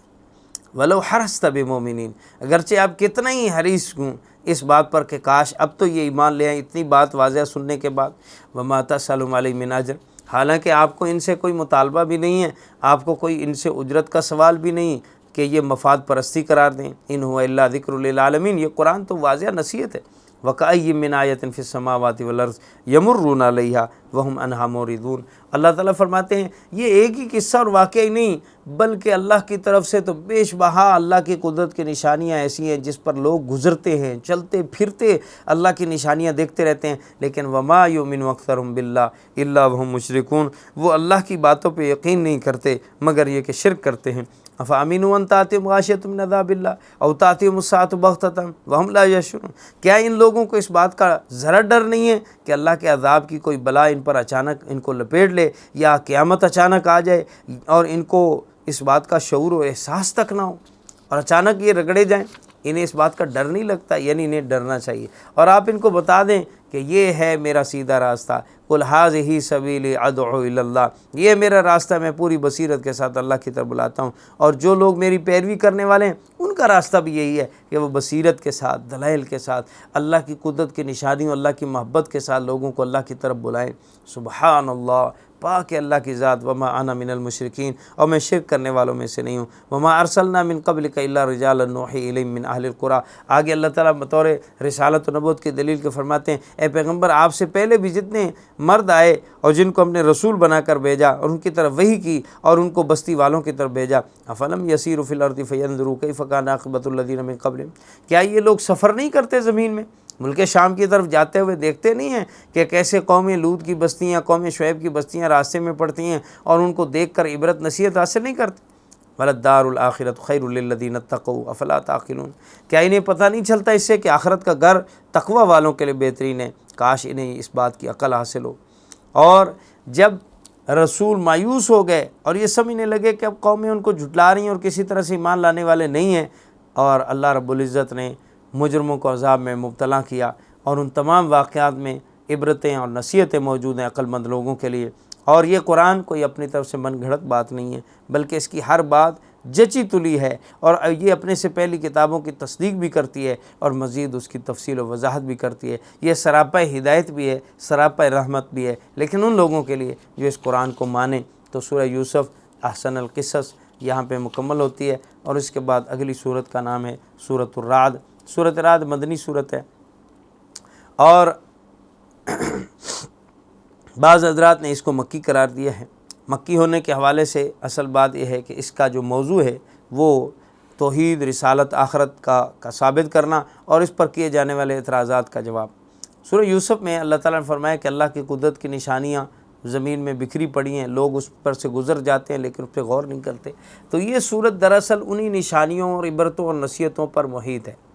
اور اس میں یہ بتایا گیا ہے کہ اللہ کی یہ قدرت کی نشانیاں بتا رہی ہیں اور بول بول کر کہہ رہی ہیں کہ اللہ رب العزت کی ذات موجود ہے، وہ وحدہ لا شریک ہے، اس کی نشانیاں اس کی وحدانیت کا ثبوت پیش کرتی ہیں۔ جو بھی ان نشانیوں میں غور کرے گا، دیکھے گا، تو اسے یہ بات ضرور سمجھ آئے گی کہ اس کارخانہ قدرت کو بنانے والا اللہ بہت باریک بین، بہت قادر، مطلق اور علیم ذات ہے، اور اس نے اس سارے کارخانے کو عبث اور فضول پیدا نہیں کیا، بامقصد بنایا، اور وہ مقصد یہ ہے کہ انسانوں کو یہاں بسا کر ان کا امتحان لینا، کون نیکی پر پورا اترتا ہے اور کون برائی کی طرف جاتا ہے، اور اس آزمائش کے نتیجے میں ضرور ایک دن ایسا آئے گا جس میں اللہ عدل و انصاف فرمائیں گے، وہ قیامت کا دن ہے۔ اور اس قیامت کے دن میں نیکی اور برائی کو جو تولا جائے گا اور اس کو پیمائش کر کے حساب و کتاب لیا جائے گا، تو اس نیکی اور برائی کی تعیین کے لیے ضرورت ہے ایسے امر کی کہ جس کے ذریعے بتایا جائے اللہ کی طرف سے کہ یہ نیکی ہے، یہ برائی ہے، اور نیکی کو اختیار کرو، برائی سے بچو۔ ان بتانے والوں کو انبیاء اور رسل کہتے ہیں، اور اس سے عقیدہ رسالت بھی سمجھ میں آتا ہے۔ تو یہ تمام دلائل جو ہے، دلائل قدرت، دراصل یہ اللہ کی توحید کے بھی دلائل ہیں، یہی آخرت کے بھی دلائل ہیں، یہی رسالت و نبوت کے بھی دلائل ہیں، یہی اللہ کو پانے کے اور اللہ کے ساتھ محبت کو بڑھانے کے بھی دلائل ہیں۔ اللہ ہمیں ان دلائل میں غور و فکر کی توفیق دے۔ رعد اصل میں بجلی کی چمک اور بادلوں کی گرج کو کہتے ہیں، تو اسی وجہ سے اس کا ذکر بھی صورت میں آنے کی وجہ سے صورت کا نام رعد ہے۔ بسم اللہ الرحمن الرحیم، الف لام میم را، تلک آیات الکتاب والذی انزل الیک من ربک الحق۔ فرمایا کہ یہ آسمانی کتاب کی، عظیم و شان کتاب کی آیتیں ہیں، اور اے پیغمبر جو کچھ آپ پر آپ کے پروردگار کی طرف سے نازل کیا گیا ہے وہ بالکل برحق ہے، ولیکن اکثر الناس لا یؤمنون، لیکن اکثر لوگ اس پر یقین نہیں کرتے۔ اور یقین کے لیے غور و فکر کی ضرورت ہے، اور اللہ تعالیٰ نے غور و فکر کی دعوت دیتے فرمایا کیا اس اللہ کو نہیں جانتے ہو؟ اللہ الذی رفع السماوات بغیر عمد ترونہا، وہ اللہ جس نے آسمانوں کو بلند کر دیا ہے بغیر ستونوں کے، تم دیکھ تو رہے ہو،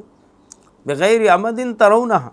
یہاں اس کی دو تشریح کی گئی، ایک یہ کہ واقعتاً اللہ نے آسمانوں کو بغیر ستونوں کے ہی کھڑا کیا ہوا ہے، ترونہا تم دیکھ تو رہے ہو۔ دوسرا معنی یہ کہ بغیر عمد ترونہا، تمہاری نگاہوں میں وہ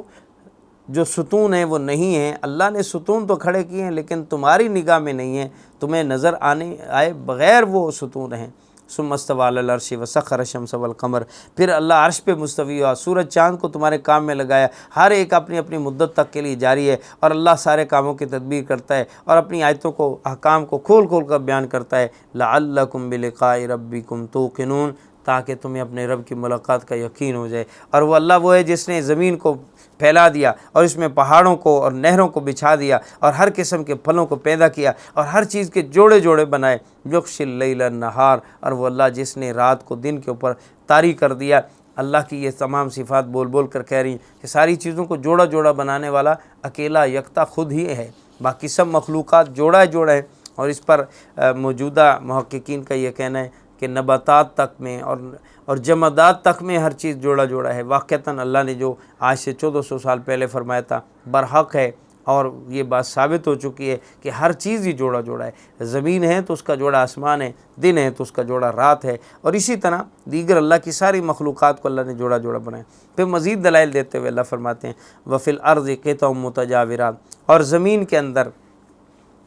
زمین کے مختلف ٹکڑے ہیں جو پاس پاس واقع ہونے کے باوجود ایک دوسرے سے مختلف ہیں، ان کے درمیان میں آپس میں بڑا فرق اور تفاوت پایا جاتا ہے۔ وَجَنَّاتٌ مِّنْ أَعْنَابٍ وَزَرْعٌ وَنَخِيلٌ، اور فرمایا اللہ کی قدرت کی نشانیوں میں دیکھو باغات ہیں، انگور کے، کھجور کے درخت ہیں، اور اس میں دوہرے تنے والے بھی ہیں، اکرے تنے والے بھی ہیں، اور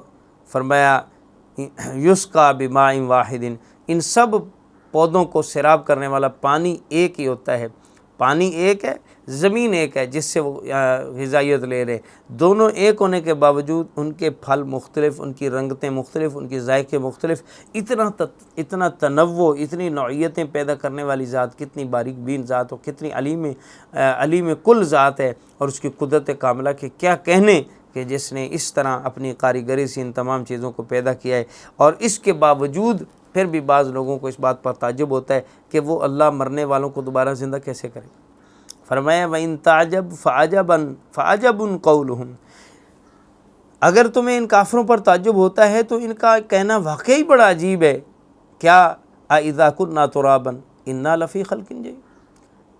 أَإِنَّا لَفِي خَلْقٍ جَدِيدٍ، کہتے ہیں کہ کیا جب ہم مٹی ہو جائیں گے تو کیا واقعی میں دوبارہ پیدا کیا جائے گا؟ آپ ان کو کہہ دیں کہ بالکل ضرور تمہیں پیدا کیا جائے گا، لیکن اولئک الذین کفروا بربہم، یہ وہ لوگ ہیں جنہوں نے اپنے رب کا انکار کر رکھا ہے، اولئک الاغلال فی اعناقہم، اور طوق ان کی گردنوں میں پڑے ہوئے ہیں، واولئک اصحاب النار ھم فیہا خالدون، اور یہ جہنمی ہیں اور جہنم میں ہمیشہ رہیں گے۔ جس کے گلے میں طوق پڑا ہوتا ہے وہ ادھر ادھر نہیں دیکھ سکتا، تو ان کے دلوں کے، ان کے گردنوں میں بھی ایسا طوق پڑا ہے کہ اللہ کی قدرت کی نشانیوں کو، اللہ تعالیٰ کو سمجھنے والے دلائل کو یہ دیکھ نہیں سکتے، اس اعتبار سے فرمایا ان کے گلوں میں طوق پڑا ہوا ہے۔ اور دوسرا یہ کہ گلے میں طوق دراصل غلامی کی علامت ہے، چنانچہ یہ لوگ بھی جو اسلام سے پہلے کے جو معاشرے ہیں جو غلامی کے دور تھے، اسی طرح یہاں یہ بھی غلامی کے اندر جکڑے ہوئے ہیں کہ یہ اپنی خواہشات کی غلامی میں، شیطان کی غلامی میں، نفسانیت کی غلامی میں، مختلف غلامیوں میں، عالمی برادری، ذاتی برادری، ان برادریوں کی غلامی میں ایسے جکڑے ہوئے ہیں کہ اللہ کے احقاق حق والے، ابطال باطل والے دلائل میں یہ غور و فکر ہی نہیں کر سکتے، اللہ کی کلام کو سمجھنا چاہیں تو سمجھ ہی نہیں پاتے، اس وجہ سے اس غلامی کا شکار ہیں اور اس طوق سے نکلنے کے لیے تیار نہیں۔ فرمایا اس طوق کی وجہ سے جہنم میں جائیں گے۔ وَيَسْتَعْجِلُونَكَ بِالسَّيِّئَةِ قَبْلَ الْحَسَنَةِ، آگے اللہ فرماتے ہیں کہ دیکھو یہ لوگ برائی کو جلدی مانگتے ہیں بھلائی سے پہلے، حالانکہ وَقَدْ خَلَتْ مِن قَبْلِ الْمَثُلَاتُ، ان سے پہلے بہت ساری مثالیں گزر چکی کہ جنہوں نے جلدی عذاب مانگا اور عذاب میں مبتلا ہوئے، یہ بھی چاہتے ہیں کہ ہم پر بھلائی اور ہمیں خوشحالی دینے کی بجائے عذاب دے دو جس سے آپ ہمیں ڈراتے ہو۔ تو بھائی اصل بات یہ ہے کہ عذاب تو اللہ تعالیٰ دے دیں گے اور عذاب اپنے وقت پر آئے گا، لیکن وَإِنَّ رَبَّكَ لَذُو مَغْفِرَةٍ لِلنَّاسِ عَلَىٰ ظُلْمِهِمْ، لوگوں کے ظلموں کے باوجود اللہ تعالیٰ بہت زیادہ مغفرت و بخشش والا ہے، اس کی بخشش کا تقاضا، مغفرت کا تقاضا یہ کہ وہ ڈھیل دیتے ہیں۔ وَإِنَّ رَبَّكَ لَشَدِيدُ الْعِقَابِ، پھر یہ بھی یاد رکھو کہ اللہ کی پکڑ بڑی سخت ہے۔ کافر لوگ کہتے ہیں کہ اس پر کوئی نشانی کیوں نہیں اتاری گئی؟ انما انت منذر ولکل قوم ہاد، اللہ فرماتے ہیں کہ آپ کا کام تو ڈراوا سنانا ہے، آگاہ کرنا ہے، خطرے سے ہوشیار کرنا آپ کا کام ہے، اور ہر قوم کے لیے اللہ ضرور ہادی بھیجتے ہیں، رہنما بھیجتے ہیں، تو آپ کا کام رہنمائی کرنا ہے، ان کو زبردستی مومن بنانا نہیں۔ پھر اللہ تعالیٰ اپنے کمال علم کا ذکر کرتے ہوئے فرماتے ہیں اللہ وہ ذات ہے، اللہ یعلم ما تحمل کل انثی وما تغیض الارحام وما تزداد، اللہ جانتا ہے جو کچھ ہر مؤنثہ، ہر مادہ اپنے حمل میں لیے پھرتی ہے، اور جو کچھ اس کے رحم میں کمی ہوتی ہے یا بیشی ہوتی ہے، وکل شیء عنده بمقدار، اور ہر چیز اللہ تعالیٰ کے ہاں ایک مقدار و اندازے کے مطابق ہے۔ عالم الغیب والشہادۃ الکبیر المتعال، اللہ کی ذات بہت بلند و بالا ہے، غیب کو جاننے والی، حاضر کی باتوں کو تمام کو برابر جاننے والی ذات ہے، اور اس کی شان بہت ہی بلند و بالا ہے، ان کی سوچوں سے اور ان کی فکر سے بھی بہت بلند و بالا ذات ہے، لہٰذا اس کے علم کا کیا کہنا کہ وہ مادر رحم کو جانتی اور اس میں بچے کے گھٹنے بڑھنے کو جانتی، تو وہ ذات دوبارہ زندہ کرنے پر قادر کیوں نہیں ہے؟ جو پہلی دفعہ بنا رہی ہے، جو پہلی دفعہ مادر رحم میں ہونے والے تمام عوامل کو اپنے کنٹرول میں رکھنے والی ذات ہے، اس کے لیے کیا مشکل ہے کہ مارنے والوں کو دوبارہ زندہ کر دے۔ اور اللہ تعالیٰ آگے فرماتے ہیں کہ سواء منکم من اسر القول ومن جہر بہ، اللہ کے لیے سب برابر ہے، تم کوئی چپکے سے بات کرو، تم بلند آواز سے بولو، تم رات کو چھپ جاؤ یا دن کی روشنی میں پھرو، اللہ سب کو جانتے ہیں۔ اور پھر ہر شخص کے آگے اور پیچھے اللہ تعالیٰ نے اپنے نگران فرشتے مقرر کر رکھے، اس کے فرشتوں کو علم ہے کہ آپ کیا عمل کر رہے ہیں، وہ نوٹ کر رہے ہیں، اس کی حفاظت کر رہے ہیں۔ اور اللہ تعالیٰ فرماتے ہیں کہ اللہ نے اس وقت تک کسی قوم کی حالت کو نہیں بدلتا جب تک کہ کوئی قوم اپنی حالت کو بدلنے کے لیے خود ارادہ نہ کرے، اور اللہ جب کسی قوم کے ساتھ برائی کا ارادہ کر لیتے ہیں پھر اس کو کوئی ٹال نہیں سکتا، اللہ کا کوئی پھر اللہ کا مد مقابل نہیں آ سکتا ہے جو اللہ تعالیٰ کے فیصلوں کو بدل سکے۔ اللہ کی ذات ہے جو تمہیں خوف اور طمع کے طور پر بجلی دکھاتا ہے اور مختلف بادلوں کو چلاتا ہے اور اس کے ذریعے بارشوں کو برساتا ہے، اور تمہیں اس سے ذریعے خوف بھی آتا ہے، امید بھی لگتی ہے۔ تو اللہ رب العزت یہاں یہ سمجھا رہے ہیں کہ یہ دنیا خوف و امید کے درمیان میں، تمہارے اوپر اچھے حالات بھی اللہ کی طرف سے آتے ہیں، برے حالات بھی اللہ کی طرف سے آتے ہیں۔ اچھے حالات کے آنے پر تم پر امید ہو جاتے ہو، برے حالات کے آنے پر تم خوف زدہ بھی ہو جاتے ہو۔ لہو دعوت الحق، وہی اللہ ہے جس سے دعا کرنا برحق ہے، اسی کو پکارو، اسی کی پکار برحق ہے۔ اور جو لوگ اللہ کو چھوڑ کر اوروں کو پکارتے ہیں ان کی مثال ایسے جیسے کوئی کنویں کے اوپر پانی کے اوپر کھڑا ہو کے کہے اے پانی میرے منہ کے قریب آ جا تاکہ میں تجھے پی سکوں، تو ظاہر ہے کہ اس پکارنے والے کے پانی کبھی بھی قریب نہیں آئے گا، اسے ضرورت ہے تو وہ پانی کے قریب جائے گا یا پانی کو کسی ذریعہ والے کے اپنے قریب لائے گا، پانی خود چل کر اس کے قریب نہیں آئے گا۔ اسی طرح فرمایا ہدایت کی طلب تمہارے اندر ہے تو تمہیں ہدایت کی ضرورت ہے، تم ہدایت کی طرف چل کر آؤ، اللہ کو تمہاری ضرورت نہیں کہ ہدایت تمہارے ساتھ زبردستی چپکا دے، اور اللہ ہی کو سجدہ کرتے آسمان و زمین کا تمام چیزیں، چاہے خوشی سے کریں یا ناخوشی سے، اور سائے تک اللہ کو سجدہ کرتے، یہ آیت سجدہ بھی ہے۔ پھر فرمایا کہ آپ ان سے پوچھئے تو صحیح آسمان و زمینوں کا رب کون ہے، تو یہ کہیں گے اللہ ہے۔ آپ ان سے پوچھئے تو صحیح جب سب چیزوں کا رب اللہ ہے تو پھر تم نے اللہ کے سوا کو اوروں کو اپنا ولی و حمایتی کیوں بنا رکھا ہے جو نہ نفع کے مالک ہے نہ نقصان کے؟ ذرا بتاؤ تو صحیح، کیا اندھا اور بینا برابر ہو سکتے ہیں؟ کیا اندھیرے اور روشنیاں برابر ہو سکتے ہیں؟ تو پھر تم پر یہ بات کیوں مشتبہ ہے؟ ایک طرف اللہ ہے جو خالق کل ہے اور دوسری طرف مخلوق ہے جو خود پیدا شدہ ہے، دونوں برابر ہو سکتے ہیں؟ ام جعلوا للہ شرکاء خلقوا کخلقہ فتشابہ الخلق علیہم، کیا اللہ کے ماں سوا نے بھی کچھ اللہ جیسی مخلوقات پیدا کی ہیں جس کی وجہ سے متشابہ لگ گیا ہو ان کو، اور اس وجہ سے یہ اوروں کو اللہ کا شریک ٹھہراتے ہوں؟ یہ سوال اصل میں جواب ہے کہ اللہ کے سوا ایسا کوئی نہیں ہے، لہٰذا اللہ کے علاوہ کسی اور کو ایسا نہیں سمجھنا چاہیے۔ قل اللہ خالق کل شیء وہو الواحد القہار، وہ اکیلا سب چیزوں پہ غالب اور حاوی اللہ ہے، اسی کا اقتدار ہر جگہ چلتا ہے، تو اسی کی عبادت و بندگی کرو۔ اور مشرکین کا جو نظریہ تھا وہ یہ تھا کہ اللہ تعالیٰ نے پیدا تو سب کچھ خود ہی کیا ہے، سب کا رب اللہ ہے اور پیدا کرنے والا بھی وہی ہے، لیکن پیدا کرنے کے بعد ہمارے دیوتاؤں کو اس نے اختیارات دے دیے ہیں۔ اب یہ بھی بہت سارے اختیارات کے مالک و وارث ہو چکے ہیں، لہٰذا ہم ان کو خوش کر لیتے ہیں، ہمارا کام ادھر ہی بن جاتا ہے، ہمیں اللہ تک جانے کی ضرورت نہیں۔ اللہ تعالیٰ فرماتے ہیں کہ اس حق و باطل کی مثال ایسے ہے جیسے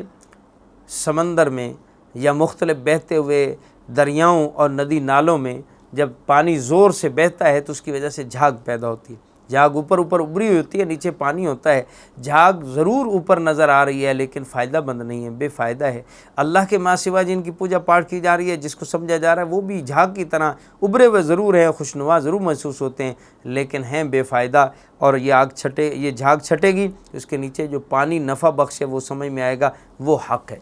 حق کی مثال پانی کسی ہے، باطل کی مثال جھاگ کسی ہے۔ جھاگ فائدہ مند نہیں ہے، وَأَمَّا الزَّبَدُ فَيَذْهَبُ جُفَاءً، یہ خشک ہو کر چلی جائے گی، وَأَمَّا مَا يَنفَعُ النَّاسَ فَيَمْكُثُ فِي الْأَرْضِ، جو فائدہ مند چیز ہے وہ زمین پہ باقی رہے گی، وہ پانی ہے۔ حق پانی کی طرح ہمیشہ رہنے والا ہے، باقی رہنے والا ہے، اور باطل جھاگ کی طرح ختم ہو جانے والا ہے۔ كَذَلِكَ يَضْرِبُ اللَّهُ الْأَمْثَالَ، اسی طرح اللہ تمہارے سامنے کھول کر اپنی مثالیں بیان کرتے ہیں۔ کون ہیں جو ان مثالوں کو قبول کریں اور اللہ رب العزت کی بات مان لیں؟ لِلَّذِينَ اسْتَجَابُوا لِرَبِّهِمُ الْحُسْنَىٰ وَالَّذِينَ لَمْ يَسْتَجِيبُوا لَهُ لَوْ أَنَّ لَهُم مَّا فِي الْأَرْضِ جَمِيعًا وَمِثْلُهُ مَعَهُ لَافْتَدَوْا بِهِ، اللہ فرماتے ہیں وہ لوگ جنہوں نے بھلائی کو اپنے رب کی طرف سے قبول کر لیا اور وہ لوگ جنہوں نے قبول نہیں کیا، دونوں کے بارے میں فرمایا کہ جنت، نیکی، اللہ کی رضا ان کے لیے بھلائی ہے جو اللہ کی دعوت کو قبول کر رہے ہیں۔ جو قبول نہیں کر رہے، اگر ان کو روئے زمین کی ساری دولت بھی مل جائے، ظاہر ہے کہ ان کے قبول نہ کرنے کا بڑا سبب دنیا کی مال و دولت، حرص و ہوس و خواہشات ہے۔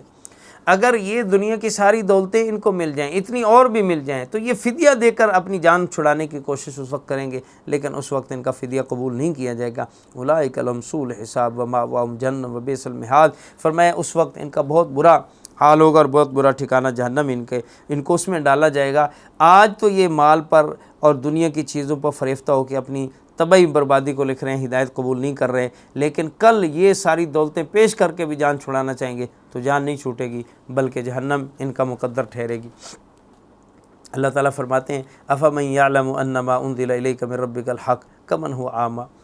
جو شخص یہ یقین رکھتا ہو کہ تم پر تمہارے پروردگار کی طرف سے جو کچھ نازل ہوا وہ برحق ہے، بھلا وہ اس جیسا ہو سکتا ہے جو ان چیزوں سے اندھا ہے؟ انما یتذکر اولو الالباب، بے شک عقل مند ہی ان باتوں سے نصیحت حاصل کرتے ہیں۔ عقل مند کون ہیں؟ جو اللہ کے وعدوں کو پورا کرتے ہیں، جو میثاق کو، معاہدوں کو توڑتے نہیں ہیں، اور جو جن چیزوں کو اللہ نے ملانے اور جوڑنے کا حکم دیا ہے ان کو ملاتے ہیں، اپنے رب سے ڈرتے ہیں اور برے حساب سے انہیں خوف اور ڈر لگا رہتا ہے۔ اور یہ وہ لوگ ہیں جو اپنے رب کی رضا کو تلاش کرتے ہوئے صبر کرتے ہیں، نمازیں قائم کرتے ہیں، اللہ کے دیے میں سے اعلانیہ خفیہ خرچ کرتے ہیں اور نیکی کے ذریعے سے برائی کو مٹاتے ہیں۔ یہی وہ لوگ ہیں جن کے لیے اچھا انجام ہے اور جن کے لیے اللہ تعالیٰ نے ایسے باغات تیار کر رکھے ہیں، یدخلون، جس میں یہ بھی داخل ہوں گے، اور ومن صلح من آبائہم وازواجہم وذریاتہم، اور جو بھی صالح قسم کے ان کے آباء و اجداد ہوں گے یا بیویاں ہوں گی یا اولادیں ہوں گی، وہ بھی ان کے ساتھ شامل ہو جائیں گے۔ یہاں یہ جو فرمایا کہ ومن صلح من آبائہم، اس کے بارے میں فرمایا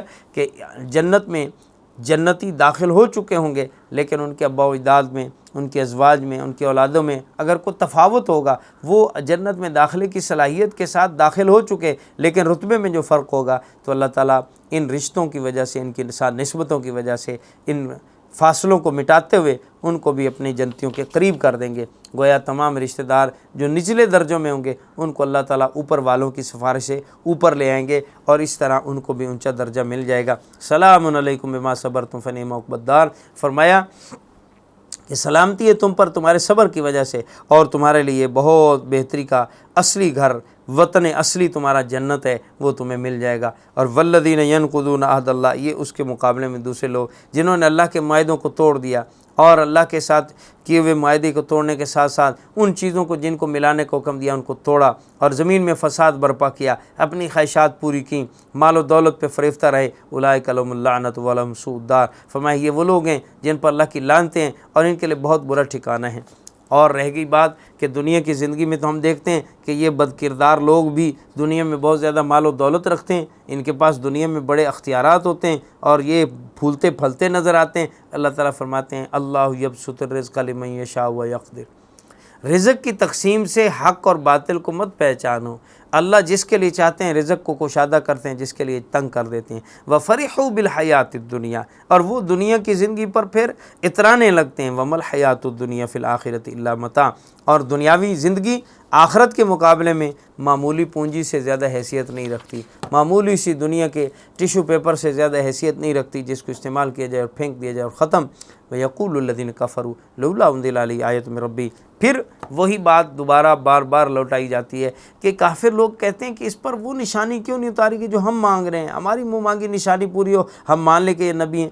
قُلْ إِنَّ اللَّهَ يُضِلُّ مَن يَشَاءُ وَيَهْدِي إِلَيْهِ مَنْ أَنَابَ، فرمایا کہ نشانیاں تو بہت ساری اللہ کی قدرت کی نشانیاں ہر طرف پھیلی ہوئی، اللہ کی طرف سے معجزے بہت سارے دیے جا چکے۔ اب اللہ ان نشانیوں کے ظہور کے بعد جس کو چاہتے ہیں ہدایت عطا کرتے ہیں، جس کو چاہتے ہیں گمراہ کر دیتے ہیں، جس کو چاہتے ہیں ان نشانیوں میں غور و فکر کی توفیق بخش کر راہ ہدایت پہ لے آتے ہیں، اور جس کو چاہتے ہیں ان نشانیوں سے غافل کر کے یا ان نشانیوں سے ضد اور ہٹ درمی کی بنا پر ان کو گمراہی میں چھوڑ دیتے ہیں۔ اللہ کی طرف جو بھی انابت اور رجوع اختیار کرتا ہے اللہ ضرور اس کو ہدایت دیتے ہیں۔ اور رجوع کرنے والے کون ہیں؟ الذین آمنوا وتطمئن قلوبهم بذکر اللہ، یہ وہ لوگ ہوتے ہیں جو اللہ پہ ایمان و یقین بھی رکھتے ہیں اور جن کے دل اللہ کی یاد کے ساتھ دھڑکتے اور مطمئن ہوتے ہیں۔ الا بذکر اللہ تطمئن القلوب، سن رکھو کہ دلوں کا اطمینان تو بس اللہ کی یاد سے۔ اور یہ وہ لوگ ہیں الذین آمنوا وعملوا الصالحات طوبی لہم وحسن مآب، فرمایا کہ جنہوں نے نیک عمل کیے ان کے حصے میں خوشحالی بھی ہے اور بہترین انجام بھی ہے۔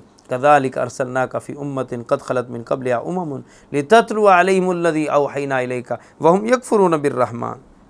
فرمایا پیغمبر جس طرح دوسرے رسول بھیجے گئے تھے اسی طرح ہم نے آپ کو بھی ایک ایسی امت میں رسول بنا کر بھیجا ہے جس سے پہلے بہت سی امتیں گزر چکی ہیں، تاکہ تم ان کے سامنے وہ کتاب پڑھ کر سنا دو جو ہم نے وہی نازل کی آپ پر، اور یہ لوگ اس ذات کی ناشکری کر رہے ہیں جو سب پر مہربان ہے۔ قل هو ربی لا الہ الا ہو، آپ ان کو تعارف کرائیں اس رحمان کا کہ وہ میرا رب ہے اور اس کے سوا کوئی معبود نہیں، میں اسی پہ بھروسہ کرتا ہوں اور مجھے اسی کی طرف لوٹ کر جانا ہے۔ اور یہ کہتے ہیں کہ جی قرآن کی بجائے کوئی ایسا معجزہ آتا جس سے پہاڑ اپنی جگہ چل جاتے اور جس کی وجہ سے زمین کے ٹکڑے ٹکڑے ہو جاتے اور زمین پہاڑوں سے بدل کر میدانی علاقے میں تبدیل ہو جاتی، یا ایسی کوئی بات نشانی ہوتی کہ مردے ہم سے باتیں کرتے ہو بتاتے ہیں مرنے کے بعد دوبارہ ضرور زندہ ہوں گے۔ اللہ فرماتے ہیں اگر قرآن ایسا بھی ہوتا کہ جو ولو ان قرآنا سیرت بہ الجبال، اگر قرآن ایسا ہوتا کہ جس کے ذریعے سے پہاڑ اپنی جگہ سے ہٹا دیے جاتے یا اس کی بدولت زمین شق کر دی جاتی اور اس سے دریا نکل پڑتے، یا قرآن ایسا ہوتا قطعت بہ الارض کہ جس سے زمین شق ہو جاتی، او کلم بالموتى یا جس کے نتیجے میں مردوں سے بات کر لی جاتی، تب بھی یہ لوگ ایمان نہ لاتے۔ بل للہ الامر جمیعا، حقیقت یہ کہ تمام تر اختیارات اللہ کے پاس ہے۔ اللہ ایسا قرآن بھی لا سکتے تھے، اور یہ قرآن تو ان باتوں سے بھی بڑھ کر ہے۔ یہ دوسری بات ہے، اللہ تعالیٰ نے اس قرآن کو ایسا بنایا ہے کہ یہ مردوں سے باتیں کرنے سے بھی زیادہ بڑی بات، زمین کے ٹکڑے ہونے سے بڑی بات، پہاڑوں کے اپنی جگہ سے ہل جانے سے بڑی بات اس کلام میں ہے کہ اس کلام نے آ کر ان دلوں کو تبدیل کر کے رکھ دیا جو پتھر دل تھے، جو ضدی لوگ تھے۔ انسان کی سرشت، انسان کی فطرت پہاڑوں سے بھی زیادہ سخت ہے، اگر اس میں یہ قرآن بھونچال پیدا کر کے اس کے اندر تبدیلی اور انقلاب پیدا کر سکتا ہے تو اس کا مطلب یہ اس نے پہاڑوں کو اپنی جگہ ہلانے سے بھی بڑا کام کر دیا، اس نے زمین کو شق کرنے سے بھی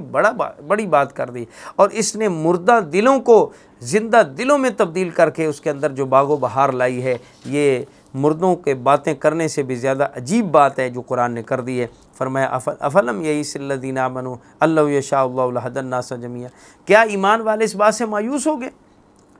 کہ یہ سب لوگ ایسی نشانی دے کر ایمان کیوں نہیں لے آتے؟ تو انہیں مایوس نہیں ہونا چاہیے، کیونکہ اللہ اگر چاہے تو سب کو ہدایت دے سکتا ہے، پر اللہ تعالیٰ نے دنیا کو دارالامتحان و آزمائش اسی لیے بنایا ہے کہ اللہ رب العزت اس دارالامتحان میں سب کا امتحان لینا چاہتے ہیں۔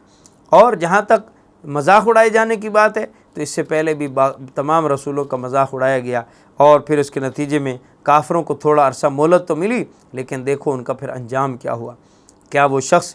جو افمن ہوا قائم علی کل نفس بما کسبت،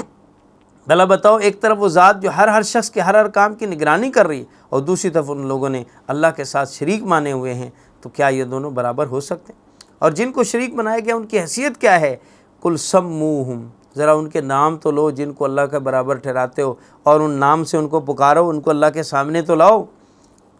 ام تنبئونہ بما لا یعلم فی الارض ام بظاہر من القول،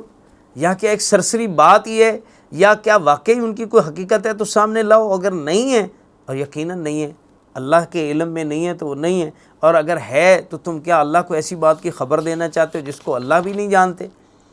فرمایا اصل بات یہ ہے کہ کافروں کو ان کے مکر و فریب نے، ان کی مکارانہ باتیں ان کے لیے خوبصورت مزین ہو گئیں۔ اعوذ باللہ من الشیطان الرجیم، بسم اللہ الرحمن الرحیم۔ مثل الجنۃ التی وعد المتقون تجری من تحت الانہار اکلها دائم وظلها تلک عقبی الذین اتقوا وعقبی الکافرین النار۔ سورہ رعد کی آیت نمبر 35 میں اللہ رب العزت نے جنت کی صفت کو ایک مثال دے کر سمجھایا۔ فرمایا مثل الجنۃ التی وعد المتقون، جنت جس کا متقیوں سے وعدہ بیان کیا گیا ہے، اس کا حال یہ ہے، اس کی حالت و کیفیت یہ ہے کہ تجری من تحت الانہار، اس کے نیچے نہریں بہتی ہیں، اور اس کے پھل سدا بہار، اور اس کی چھاؤں بھی سدا بہار ہیں، اس کے سائے بھی سدا بہار ہیں۔ یہاں جو سایوں کا ذکر کیا ہے، پھلوں کا دائمی ہونا، تو یہ ہے کہ جب ایک پھل اتار لیا جائے گا تو اس کی جگہ اللہ تعالیٰ دوسرا پھل لگا دیں گے، اس اعتبار سے وہ دائمی ہے، ہمیشہ رہیں گے۔ اور جو سائے ہمیشہ رہیں گے، اس کا مطلب یہ ہے کہ اگرچہ وہاں جنتیوں کو سائے کی ضرورت تو نہیں ہے، کیونکہ نہ ہی وہاں پر سورج ہے کہ جس کی دھوپ اور تپش ہو، اس کے سائے کی ضرورت ہو، لیکن سایہ ایک احساس ہے لطیف قسم کا اور خوشگوار قسم کا، اس اعتبار سے کہا کہ وہاں ہر وقت سایہ ہی سایہ رہے گا، دھوپ ہے ہی نہیں، تو اس وجہ سے اس کے سائے بھی ہمیشہ رہنے والے ہیں۔ تلک عقبی الذین اتقوا، اللہ فرماتے ہیں یہ انجام تو ان لوگوں کا ہے جنہوں نے تقوی اختیار کیا ہے، وعقبی الکافرین النار، اور اس کے مقابلے میں کافروں کا انجام وہ جہنم کی آگ ہے۔ یہ تقابل بیان فرمایا کہ ان کو تو جنت ملے گی جنہوں نے تقوی اختیار کیا ہے، اور جنہوں کفر پہ رہے ہیں ان کے لیے آگ اور جہنم ہے۔ اور اس کے بعد اللہ تعالیٰ اہل کتاب کے دو گروہوں کا ذکر کرتے ہیں، ایک وہ ہیں جنہوں نے ایمان قبول کیا اس کتاب پر، اور ایک وہ ہیں جنہوں نے اس کتاب کے بعض حصے کا انکار کیا۔ یہاں اللہ تعالیٰ یہ فرماتے ہیں والذین آتیناہم الکتاب یفرحون بما انزل الیک، اے پیغمبر جن لوگوں کو ہم نے کتاب دی وہ اس کلام سے بہت خوش ہوتے ہیں، ان میں سے بعض، اور ومن الاحزاب من ینکر بعضہ، اور انہی میں سے ایک گروہ وہ بھی ہے جو اس کی بعض باتوں کو ماننے سے انکار کرتا ہے۔ یہاں یہ جملہ قابل غور ہے کہ ساری باتوں کا تو وہ بھی انکار نہیں کر سکتے، کیونکہ بہت ساری اس کی باتیں وہ ہیں جو ان کی کتاب تورات کے بھی بیان ہی مطابق ہیں، ان کا انکار کیسے کریں؟ لہٰذا بعض وہ باتیں جو ان کو تورات کے خلاف نظر آتی ہیں ان کا وہ انکار کرتے ہیں، اور آپ ان کو کہہ دیں انما امرت ان اعبد اللہ ولا اشرک بہ، آپ ان کو کہہ دیں میں تو اللہ کے ساتھ کسی اور کو شریک نہیں ٹھہراتا ہوں اور اللہ ہی کی عبادت کرتا ہوں، الیہ ادعو و الیہ مآب، اور میں اسی اللہ ہی کی طرف دعوت دیتا ہوں، اسی کی طرف مجھے لوٹ کر جانا ہے۔ لہٰذا اگر کوئی اس کی بعض باتوں کو نہیں مانتا، اور بعض باتوں کو نہ ماننا دراصل اختلاف کی طرف اشارہ ہے کہ پہلی کتابوں کے مقابلے میں اس کتاب میں اختلاف ہوگا، اور اختلاف کا ہونا ناگزیر ہے، اس لیے کہ وقت اور زمانے کے گزرنے کے ساتھ ساتھ کچھ باتوں کا فروعی معاملات کا اختلاف ہونا ضروری تھا، اس وجہ سے اختلاف ہونا کوئی ایسی بعید بات نہیں۔ اور فرمایا کذالک انزلناہ حکما عربیا ولئن اتبعت اہواءہم بعد ما جاءک من العلم ما لک من اللہ من ولی ولا واق، اور اسی طرح ہم نے اس قرآن کو عربی زبان میں ایک حکم نامے کے طور پر بنا کر اتارا ہے، اور اے پیغمبر آپ کے پاس جو علم آ چکا، اگر اس کے بعد بھی آپ نے ان لوگوں کی خواہشات کے پیچھے آپ چلے، یعنی وہ جس قرآن کو بدلنا چاہتے ہیں یا اس میں ترمیم کرنا چاہتے ہیں وہ ان کی خواہش ہے، آپ ان کی خواہش کے پیچھے چل کر ان کی بات کو اگر آپ اللہ کے حضور میں پیش کر کے فیصلہ چاہیں کہ یا اللہ ان کی بات پوری ہو جائے، ان کی نشانی دے دی جائے ان کو، آپ ان کی خواہشوں کے پیچھے چلیں گے تو پھر اللہ سے بچانے والا آپ کا بھی کوئی حمایتی و مددگار نہیں ہوگا جو آپ کو اللہ سے بچا سکے۔ وَلَقَدْ أَرْسَلْنَا رُسُلًا مِّن قَبْلِكَ وَجَعَلْنَا لَهُمْ أَزْوَاجًا وَذُرِّيَّةً، اس میں ایک اور سوال کا جواب دیا کہ نبی کریم صلی اللہ علیہ وسلم پر یہ الزام عائد کرتے کہ اگر یہ اللہ کے رسول ہیں تو ان کی بیویاں کیوں ہیں، ان کے بچے کیوں ہیں؟ اللہ تعالیٰ نے فرمایا کہ جتنے بھی رسول ہوئے ہیں سب بیویوں والے اور اولادوں والے تھے۔ مَا كَانَ لِرَسُولٍ أَن يَأْتِيَ بِآيَةٍ إِلَّا بِإِذْنِ اللَّهِ، رہ گئی بات کو معجزہ دکھانا، نشانی دکھانا، وہ اللہ کے رسول کے اختیار میں نہیں، اللہ کی طرف سے۔ تو اولاد کا ہونا، بیویوں کا ہونا یہ رسالت کے منافی نہیں ہے بلکہ رسالت کے موافق ہے، کیونکہ وہ اپنے اولاد کے تقاضوں کو، اپنی بیویوں کے تقاضوں کو پورا کریں گے تو لوگوں کے لیے وہ سنت و شریعت بنے گی اور لوگوں کے لیے نمونہ بنے گا۔ وَيَمْحُ اللَّهُ مَا يَشَاءُ وَيُثْبِتُ وَعِندَهُ أُمُّ الْكِتَابِ، اور جہاں تک تعلق ہے کہ اس کتاب میں حکم مختلف کیوں ہیں، اللہ جس حکم کو چاہتے ہیں مٹا دیتے ہیں اور جس کو چاہتے ہیں باقی رکھتے ہیں، اور اصل کتاب اللہ کے پاس ہے، یعنی اساس جو ہے کتاب کی وہ لوح محفوظ ہے، جس میں اللہ تعالیٰ نے پہلے سے لکھ دیا ہے کہ کن شریعتوں میں کیا احکام ہوں گے۔ اور آگے نبی کریم صلی اللہ علیہ وسلم کو وعدہ کیا گیا، جو کافر مطالبہ کرتے تھے آپ اس عذاب کو لے آئیں، اس مصیبت کو لے آئیں جس سے ہمیں ڈراتے ہیں، اللہ تعالیٰ فرماتے ہیں وَإِمَّا نُرِيَنَّكَ بَعْضَ الَّذِي نَعِدُهُمْ أَوْ نَتَوَفَّيَنَّكَ فَإِنَّمَا عَلَيْكَ الْبَلَاغُ وَعَلَيْنَا الْحِسَابُ۔ ہم آپ کے زمانے میں، آپ کی زندگی میں بعض اس عذاب کا حصہ ضرور دکھا دیں گے ان کافروں کے ساتھ جو ہم نے وعدہ کیا ہے، اور یا آپ کو وفات دے دیں گے، آپ کا کام دین کی بات کو پہنچا دینا ہے، اس کا حساب لینا، عذاب دینا یہ ہمارے ذمے میں ہے۔ اور اگر یہ بات فطری دلیل کے ذریعے سمجھنا چاہتے ہیں تو انہیں دکھائی نہیں دیتا، اولم یروا انا اتی الارض، کہ ہم زمین کو لا رہے ہیں ان کے لیے، ننقصها من اطرافها، کہ زمین اطراف سے ان کے لیے تنگ ہو رہی۔ کافروں پر اللہ کی زمین تنگ ہوتی جا رہی، ایمان والے پھیلتے جا رہے ہیں اور کفر سگڑتا جا رہا ہے۔ واللہ یحکم لا معقب لحکمہ، اللہ جو فیصلہ کر دیتے ہیں تو اس کے حکم کو کوئی ٹال نہیں سکتا، وہ سریع الحساب، اور وہ بہت جلد حساب لینے والے ہیں۔ تو اللہ تعالیٰ فرماتے ہیں بے شک ان کافروں نے بھی اپنی سی چالیں چلی ہیں، اور اس سے پہلے کافر بھی بہت ساری چالیں چل چکے ہیں، لیکن ان چالوں کے نتیجے میں ان کا انجام کیا ہوا؟ جو انجام پہلوں کا ہوا اس سے ان موجودہ کافروں کو عبرت نصیحت حاصل کرنی چاہیے۔ وَيَقُولُ الَّذِينَ كَفَرُوا لَسْتَ مُرْسَلًا، اور پھر کافر ڈٹھائی اور ضد میں آ کر یہ کہتے ہیں کہ آپ رسول نہیں ہیں، ہم آپ کو رسول نہیں مانتے۔ قُلْ كَفَىٰ بِاللَّهِ شَهِيدًا بَيْنِي وَبَيْنَكُمْ وَمَنْ عِندَهُ عِلْمُ الْكِتَابِ، فرمایا آپ ان کو کہہ دیجئے کہ میری گواہی کے لیے، میری نبوت اور رسالت کے ثابت کرنے کے لیے میرا اللہ کافی ہے، اللہ گواہ ہے میرے اور تمہارے درمیان میں کہ میں اللہ کا رسول ہوں، اور نیز جس شخص کے پاس بھی کتاب کا صحیح علم موجود ہے اور وہ اس کتاب کے علم کو صحیح معنوں میں اس سے فائدہ اٹھاتا ہے تو وہ ضرور مانے گا کہ یہ واقعی انصاف کی نگاہ سے دیکھتے ہوئے رسول ماننے پر مجبور ہوگا، لہٰذا تمہارے نہ ماننے سے فرق نہیں پڑتا۔ اگلی صورت سورہ ابراہیم ہے، سورہ ابراہیم مکی صورت ہے اور اس میں 7 رکوع ہیں۔ اس میں بنیادی طور پر اسلام کے بنیادی عقائد، توحید، رسالت، آخرت کو ثابت کیا ہے، اور اس کے انکار کے خوفناک نتائج پر اللہ نے تنبیہ بھی کی۔ عرب کے مشرکین چونکہ ابراہیم علیہ السلام کے ماننے والے تھے اور ان کو جد امجد کہتے تھے، اس لیے سورت کے آخر میں حضرت ابراہیم علیہ السلام نے جو پراثر دعا مانگی کہ یا اللہ مجھ کو، میری اولاد کو، میری آنے والی نسلوں کو شرک اور بت پرستی سے بچائے رکھنا، اور میری اولاد میں بت پرستی نہ آئے، یہ جو دعا تھی اس کو ذکر کر کے مشرکین کو تنبیہ کی گئی کہ آپ کے جد امجد ابراہیم علیہ السلام تو بت پرستی اور شرک سے بیزار ہیں، اور آپ ان کے نقش قدم پر چلنے کی بجائے بت پرستی میں مبتلا ہیں، تو آپ کو اس سے توبہ کرنا چاہیے۔ سورت کا آغاز حروف مقطعات الف لام را سے ہوتا ہے، اور اس کے بعد اللہ فرماتے ہیں کتاب انزلناہ الیک لتخرج الناس من الظلمات الی النور، ہم نے یہ عظیم الشان کتاب آپ پر اس لیے اتاری ہے تاکہ اس کے ذریعے آپ لوگوں کو اندھیروں سے روشنی کی طرف نکالیں اپنے رب کے حکم سے، اور وہ رب جو عزیز اور حمید ذات ہے، اور وہ اللہ جس نے آسمانوں و زمینوں کو پیدا کیا، اسی کی ملکیت میں جو زمینوں میں، آسمانوں میں، اور کافروں کے لیے دردناک عذاب ہے،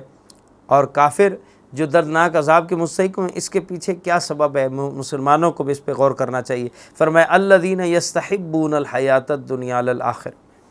وہ کافر عذاب کے مستحق ہیں جنہوں نے آخرت کے مقابلے میں دنیا کی زندگی کو پسند کر لیا ہے، محبوب بنا لیا ہے۔ وَيَصُدُّونَ عَن سَبِيلِ اللَّهِ، اور اللہ کے راستے سے دوسروں کو بھی روکتے ہیں۔ وَيَبْغُونَ عِوَجًا، اللہ کے دین میں ٹیڑھا پن تلاش کرتے ہیں۔ اولئک فی ضلال بعید، یہ لوگ پرلے درجے کی کھلی گمراہی میں مبتلا ہو چکے ہیں۔ اب کافروں کے یہ جرائم اگر ایمان والوں میں بھی ہوں گے تو جو جہنم میں جانے کا سبب ان کے لیے ہے وہی ایمان والوں کے لیے بھی ہوگا، اس لیے ہمیں اس بات کو سوچنا ہوگا۔ اور فرمایا ہم نے رسول کو نہیں بھیجا مگر اس لیے کہ ان کو قومی زبان میں بھیجا، یعنی عربی زبان میں، لیبین لہم، تاکہ آپ ان کے سامنے حق کو واضح کر سکیں۔ وَيُضِلُّ اللَّهُ مَن يَشَاءُ وَيَهْدِي مَن يَشَاءُ، اس کے باوجود بھی اگر کچھ لوگ گمراہ رہتے ہیں تو اللہ جس کو چاہے ضد کی وجہ سے گمراہ کر دے، اور جس کو چاہے انابت اور رجوع الی اللہ کی وجہ سے ہدایت دے دے۔ اور اسی کی مثال حضرت موسیٰ علیہ السلام کا واقعہ بھی ہے، وَلَقَدْ أَرْسَلْنَا مُوسَىٰ بِآيَاتِنَا نَخْرِجْ قَوْمَكَ مِنَ الظُّلُمَاتِ إِلَى النُّورِ، اس سے پہلے ہم نے موسیٰ علیہ السلام کو یہ تعلیمات دے چکے ہیں کہ آپ اپنی قوم کو اندھیروں سے روشنی کی طرف نکالیے، اور ان کو گزشتہ گزرے ہوئے بھلائی و خوشحالی اور بدحالی کے دنوں سے ڈرائیے، اور ان کو نصیحت کیجیے کہ ان فی ذلک لآیات لکل صبار شکور، ہر صبر اور شکر کے خوگر کے لیے ان واقعات میں بڑی نشانیاں ہیں۔ جو بھی عادی ہو صبر کرنے کا، شکر کرنے کا۔ اب صبر شکر کی یہ تاریخ بنی اسرائیل پر ایسے مرکب ہے کہ کبھی تو ان پہ فرعونیوں کے مظالم آ رہے ہیں، کبھی ان کو ان کے بچے ذبح کیے جا رہے ہیں، بیٹیوں کو زندہ رکھا جا رہا ہے اور اس کے ذریعے ان کو آزمایا جا رہا ہے، اور کبھی ان کو فرعونیوں سے نجات دلا کر شکر کا موقع دیا جا رہا ہے۔ اب صبر میں تو وہ ثابت قدم رہے، لیکن شکر میں وہ نکمے ثابت ہوئے، اور کہیں حضرت موسیٰ علیہ السلام ان کو پچھلی قوموں کے اوپر آنے والے عذابات سے ان کو ڈرا رہے ہیں اور ان کو دعوت دے رہے ہیں کہ اللہ کی طرف آؤ اور اللہ کی بات کو مان لو۔ پھر پہلے رسولوں کے ساتھ کیا ہوا؟ جاءتہم رسل بالبینات فردوا ایدیہم فی افواہہم، جب بھی پہلے رسولوں نے قوموں کو دعوت دی تو لوگوں نے اپنے ہاتھ ان کے منہوں پر کر دیے کہ ہمیں یہ باتیں نہ سناؤ۔ وقالوا انا کفرنا بما ارسلتم بہ وانا لفی شک مما تدعون الیہ مریب، اور قوموں نے یہ جواب دیا کہ ہم اس بات کا کھلے طور پہ انکار کرتے ہیں جو آپ لے کر آئے ہیں، اور ہم تو اس بارے میں شدید شک و اضطراب میں مبتلا ہیں کہ ہمارا شک اس سے دور ہی نہیں ہوتا جس کی طرف آپ ہمیں بلا رہے ہیں۔ ان کے رسولوں نے کہا کیا تمہیں اللہ کے بارے میں بھی شک ہے؟ کیا تمہیں اللہ کی وحدانیت و توحید پہ شک ہے؟ کیا تمہیں اس بات پہ شک ہے کہ اللہ تم سے حساب و کتاب لیں گے اور برابر جزا و سزا سب کو دیں گے؟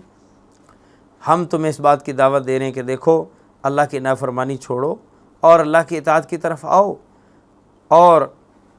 جواب میں ان کو یہ کہا جاتا کہ آپ ہمارے جیسے بشر ہیں اور ہمیں ہمارے آباء و اجداد کا طریقہ چھوڑ کر کسی اور راستے پہ لگانا چاہتے ہیں، ہم اس طرح آپ کی بات ماننے والے نہیں۔ پھر تمام کافروں کا ایک مشترکہ جملہ جو اللہ تعالیٰ نے یہاں ذکر کیا اور ہمارے لیے بڑا بہت زیادہ لمحہ فکریہ کے طور پر جملہ ہے، وقال الذین کفروا لرسلہم، سارے کافروں نے اپنے اپنے رسولوں سے یہ کہا لنخرجنکم من ارضنا، ہم اپنی روئے زمین سے تمہیں نکال باہر کریں گے، او لتعودن فی ملتنا، یا تم بھی ہمارے مذہب کفر میں واپس پلٹا۔ فاوحی الیہم ربہم لنہلکن الظالمین، اللہ نے بالآخر رسولوں پہ وحی کی کہ ہم ان ظالموں کو جو آپ کو اللہ کی دھرتی سے نکالنا چاہتے ہیں، اللہ کے نظام کو ختم کر کے اپنے نظام کو کی طرف متوجہ کرنا چاہتے ہیں، اللہ ضرور ان ظالموں کو ہلاک کر دیں گے۔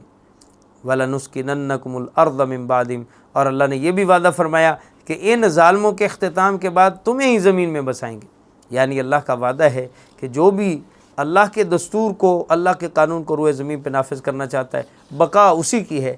ظلم ہمیشہ مٹنے کے لیے آئے، اور جو بھی ظالموں کو ساتھ دیتے ہیں وہ بھی مٹ گئے، اور دنیا میں تو مٹ ہی گئے، آخرت میں ان کے لیے جہنم ہے، اور انہیں کھولتے ہوئے پانی پلائے جائیں گے اس طرح کہ وہ گھونٹ گھونٹ کر پئیں گے، اور لگے گا ان کو کہ ہر طرف موت قریب ہے، لیکن موت نہیں آئے گی بلکہ عذاب ہی عذاب آئے گا، اور عذاب سخت ہوتا جائے گا۔ اور فرمایا ان کافروں کی مثال جو انہوں نے کچھ اچھے عمل بھی دنیا میں کیے ہوتے ہیں اور اس پر یہ دنیا میں گھمنڈ کرتے کہ ہم نے اتنے اچھے عمل کیے ہیں، اگر تم نیک کام کر کے جنت میں جا سکتے ہو تو ہم اچھے کام کر کے جنت میں کیوں نہیں جائیں گے؟ اللہ نے فرمایا ان کی مثال ایسے جیسے کسی چٹان پر کوئی راکھ رکھ دی جائے اور پھر طوفان اور ہوا چلے اور اس راکھ کو اڑا کر لے جائے اور اس کا کوئی ذرہ بھی نہ ملے۔ یہ مثال کافروں کے اچھے اعمال کی ہے، وہ راکھ کی طرح پڑے ہیں، اور جب ان کے کفر کی آگ چلتی ہے، ان کی ریاکاری اور گھمنڈ کی ہوا چلتی ہے تو وہ ہوا ان کی راکھ کو اڑا کر لے جاتی ہے اور ختم ہو جاتی ہے۔ اس طرح ان کو بھی آخرت میں اس پر کوئی بدلہ نہیں ملے گا۔ اور فرمایا کہ اللہ قادر ہیں کہ اگر اللہ چاہے تو ان قوموں کو اور ان کافروں کو ختم کر دے اور اس کی جگہ نئی قوم کو لے آئے، اور اللہ رب العزت کے سامنے تم سب کو ضرور ایک وقت میں حاضر ہونا ہوگا۔ پھر وہاں پر کچھ بڑے ہوں گے، کچھ چھوٹے ہوں گے، کچھ متکبر ہوں گے، اور متکبرین اور ضعفاء کے درمیان میں، کمزور معاشرے کے ماتحت لوگوں کے درمیان میں اور بڑے لوگوں کے درمیان جو مکالمہ ہوگا، قال الضعفاء للذین استکبروا انا کنا لکم تبعا، کمزور کہیں گے، ماتحت کہیں گے ہم تو تم بڑوں کی پیروی کر رہے تھے، ہم تو تمہارے نیچے تھے، انا کنا لکم تبعا فہل انتم مغنون عنا من عذاب اللہ من شیء، آج ہماری کوئی سفارش کر کے ہمیں عذاب سے بھی کچھ بچا سکتے ہو؟ ہم تو تمہاری پیروی کرتے رہے، تمہاری خدمت کرتے رہے۔ قالوا لو ہدانا اللہ لہدیناکم، بڑے لوگ کہیں گے کہ اگر اللہ نے ہمیں ہدایت دی ہوتی تو ہم تمہیں بھی ہدایت بتاتے۔ سواء علینا اجزعنا ام صبرنا ما لنا من محیص، اب تم صبر کرو، چیخو پکار کرو، برابر ہے، آج چھٹکارا نہیں۔ اس کے بعد سب سے بڑے سرغنے کے پاس لوگ جائیں گے کہ ہم نے گمراہ کرنے والے یہ بڑے بھی نہیں، ان کا بڑا شیطان ابلیس ہے۔ ابلیس سے کہیں گے کہ تم ہمارے کچھ کام نہ آئے، دنیا میں بھی تم نے ہمیں اپنی بغاوت اور سرکشی میں اپنے ساتھ جوڑے رکھا، آج ہمارا تمہاری وجہ سے یہ حال ہو رہا ہے کہ ہم جہنم میں جل رہے ہیں، تم ہمارا کچھ نہیں کر سکتے، ہمیں جہنم سے نکلنے کی بھی تو کوئی تدبیر بتاؤ۔ دنیا میں تو تم ہمیں گناہوں کی راہ کی بہت ساری تدبیریں سجاتے رہے ہو، اب یہاں پہ جہنم سے نکلنے کی کوئی تدبیر بتاؤ۔ قال الشیطان لما قضی الامر ان اللہ وعدکم وعد الحق، شیطان کی تقریر جو جہنم میں وہ کرے گا جہنمیوں کو اکٹھا کر کے کہ دیکھو جب معاملہ طے ہو چکا ہے، تم جہنمیوں ہمیشہ یہاں رہنا ہے، سنو اللہ کا وعدہ سچا وعدہ تھا، اور میرا وعدہ وعدتکم اخلفتکم، میں نے بھی وعدہ کیا لیکن میں نے وعدے کی خلاف ورزی کی، میرا جھوٹا وعدہ تھا۔ وما کان لی علیکم من سلطان، اور میرا تو تم پر کوئی زور اور جبر نہیں تھا، الا ان دعوتکم، سوائے اس کے کہ میں تو تمہیں ایک دعوت دیتا تھا، برائی کی دعوت دیتا تھا، برائی کو خوشنما کر کے تمہیں دکھاتا تھا۔ فاستجبتم لی، تم نے میری دعوت خوشی سے قبول کر لی، میں نے کوئی جبر نہیں کیا تمہیں برائی کرنے پر۔ فلا تلومونی لوموا انفسکم، آج کے دن مجھے برا بھلا مت کہو، اپنے آپ کو برا بھلا کہو۔ ما انا بمصرخکم وما انتم بمصرخیہ، آج تم میری فریاد نہیں سن سکتے ہو، میں تمہاری فریاد نہیں سن سکتا ہوں۔ انی کفرت بما اشرکتمونی من قبل، اور بلکہ میں کافر اس لیے بنا کیونکہ تم نے مجھے اپنا شریک بنا لی، مجھے رب کا شریک ٹھہرا دیا، اس وجہ سے میرے کفر کا سبب تم لوگ ہو۔ اگر تم میری پیروی نہ کرتے، میں اکیلا رہ جاتا تو میں بھی سوچنے پہ مجبور ہوتا کہ میں اکیلا ہی ہوں، تنہا جہنم میں جلوں گا، تو میں بھی باز آ جاتا اور ایمان لے آتا، ہدایت قبول کر لیتا۔ جب تم میرے پیچھے چلنا شروع ہو گئے، تمہارے دتھے و جماعت کو دیکھ کر میں نے کہا میرے ساتھ بھی بڑی دنیا ہے، کوئی بات نہیں، جہنم میں بھی جانا پڑا تو میرے ساتھ تو ہیں۔ تو تمہارے شرک کرنے کی وجہ سے میرا کفر جڑا ہوا ہے۔ ان الظالمین لہم عذاب علیم، اللہ فرماتے ہیں کہ جن لوگوں نے یہ ظلم کیا تھا ان کے حصے میں اب دردناک عذاب کے سوا کچھ نہیں، اور اس کے مقابلے میں ایمان والے نیک عمل والے جنتوں میں داخل ہوں گے، ہمیشہ رہیں گے، ان کو سلامیاں پیش ہوں گی۔ اور آگے اللہ تعالیٰ نے کلمہ توحید اور کلمہ شرک کو ایک مثال سے بیان فرمایا کہ الم تر کیف ضرب اللہ مثلا کلمۃ طیبۃ کشجرۃ طیبۃ، فرمایا کہ نیک اور پاکیزہ کلمہ توحید کی مثال اس پاکیزہ درخت کی سی ہے جس کی جڑیں زمین میں مضبوطی سے جمی ہوئی ہیں، جس کی شاخیں آسمان سے باتیں کریں۔ اسی طرح کلمہ طیبہ کلمہ توحید بھی مومن کے دل کے اندر جڑیں پکڑے ہوئے اور اس کی شاخیں عمل کی صورت میں آسمان سے باتیں کر رہی ہیں۔ الیہ یصعد الکلم الطیب، فرمایا اللہ ہی کی طرف نیک و پاکیزہ کلمات چڑھتے ہیں۔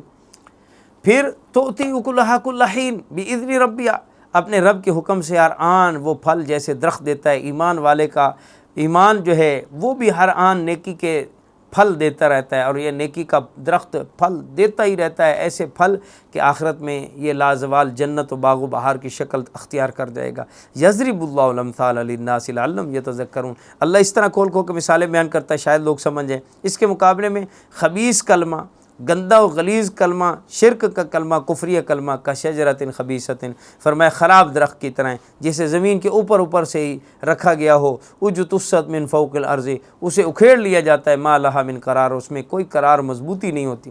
کیونکہ کلمہ کفر کلمہ شرک گندا کلمہ جو ہے وہ اس درخت کی طرح ہے جو زمین کے اوپر ہے اور اس کا زمین کو کوئی فائدہ نہیں، لوگوں کو کوئی فائدہ نہیں، اس کو اکھیڑ کر پھینک دیا جاتا ہے، بری جھاڑی کی طرح اور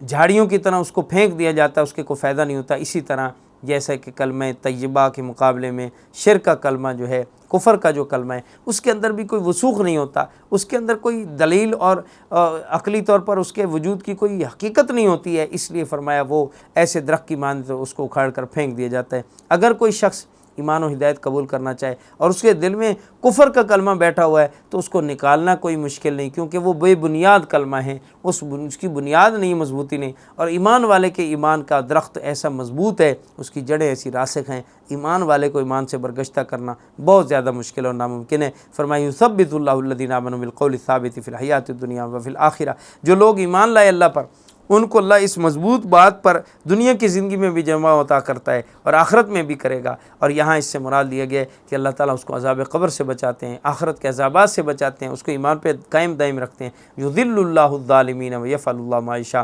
ہاں ظالموں کو اللہ بھٹکا دیتا ہے کیونکہ وہ بھٹکنا چاہتے ہیں۔ کیا آپ نے نہیں دیکھا ان لوگوں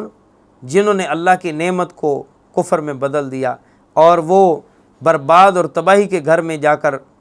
اتر گئے؟ جہنم یصلونہ، وہ بربادی کا گھر جہنم ہے جس میں ان کو ڈالا جائے گا، اور وبئس القرار، بہت بری جگہ ہے۔ وجعلوا للہ اندادا، ان کی بربادی کیوں ہوئی؟ اس لیے کہ انہوں نے اللہ کا مد مقابل اور شریک ٹھہرانا شروع کر دیا۔ ان کو کہہ دیجئے تمتعوا فإن مصیرکم الی النار، کہ تم دنیا کے فائدے اور مزے لے لو کیونکہ تمہارا آخر ٹھکانہ جہنم ہے۔ اور قل لعبادی الذین آمنوا یقیمون الصلاۃ، فرمایا اور ان میرے بندوں کو بھی یہ پیغام دے دو جو ایمان لائے، نیک عمل کرتے ہیں، نمازیں قائم کرتے ہیں، اللہ کی راہ میں اللہ کے دیے میں سے خفیہ اعلانیہ خرچ کرتے ہیں، اس سے پہلے کہ وہ دن آ جائے جس دن میں کوئی تجارت نہیں چلے گی، جس دن میں کوئی دوستی کام نہیں آئے گی، وہ دن آخرت کا دن ہے۔ اس سے پہلے وہ خرچ بھی کر رہے ہیں، نمازیں بھی قائم کر رہے ہیں، ان کو خوشخبری سنا دو کہ ان کے لیے آخرت میں ہر قسم کی نعمتیں ہیں۔ اور وہ اللہ جس نے آسمان و زمینوں کو پیدا کیا، آسمان سے بارشوں کو اتارا اور اس کے ذریعے رزق و غلے اور اناج اگا کر تمہارے لیے پھل بنائے، تمہارے لیے مسخر کیا کشتیوں کو، وہ سمندروں میں تمہیں لیے چلتی ہیں، اور تمہارے لیے نہروں کو تمہارے کام میں لگایا،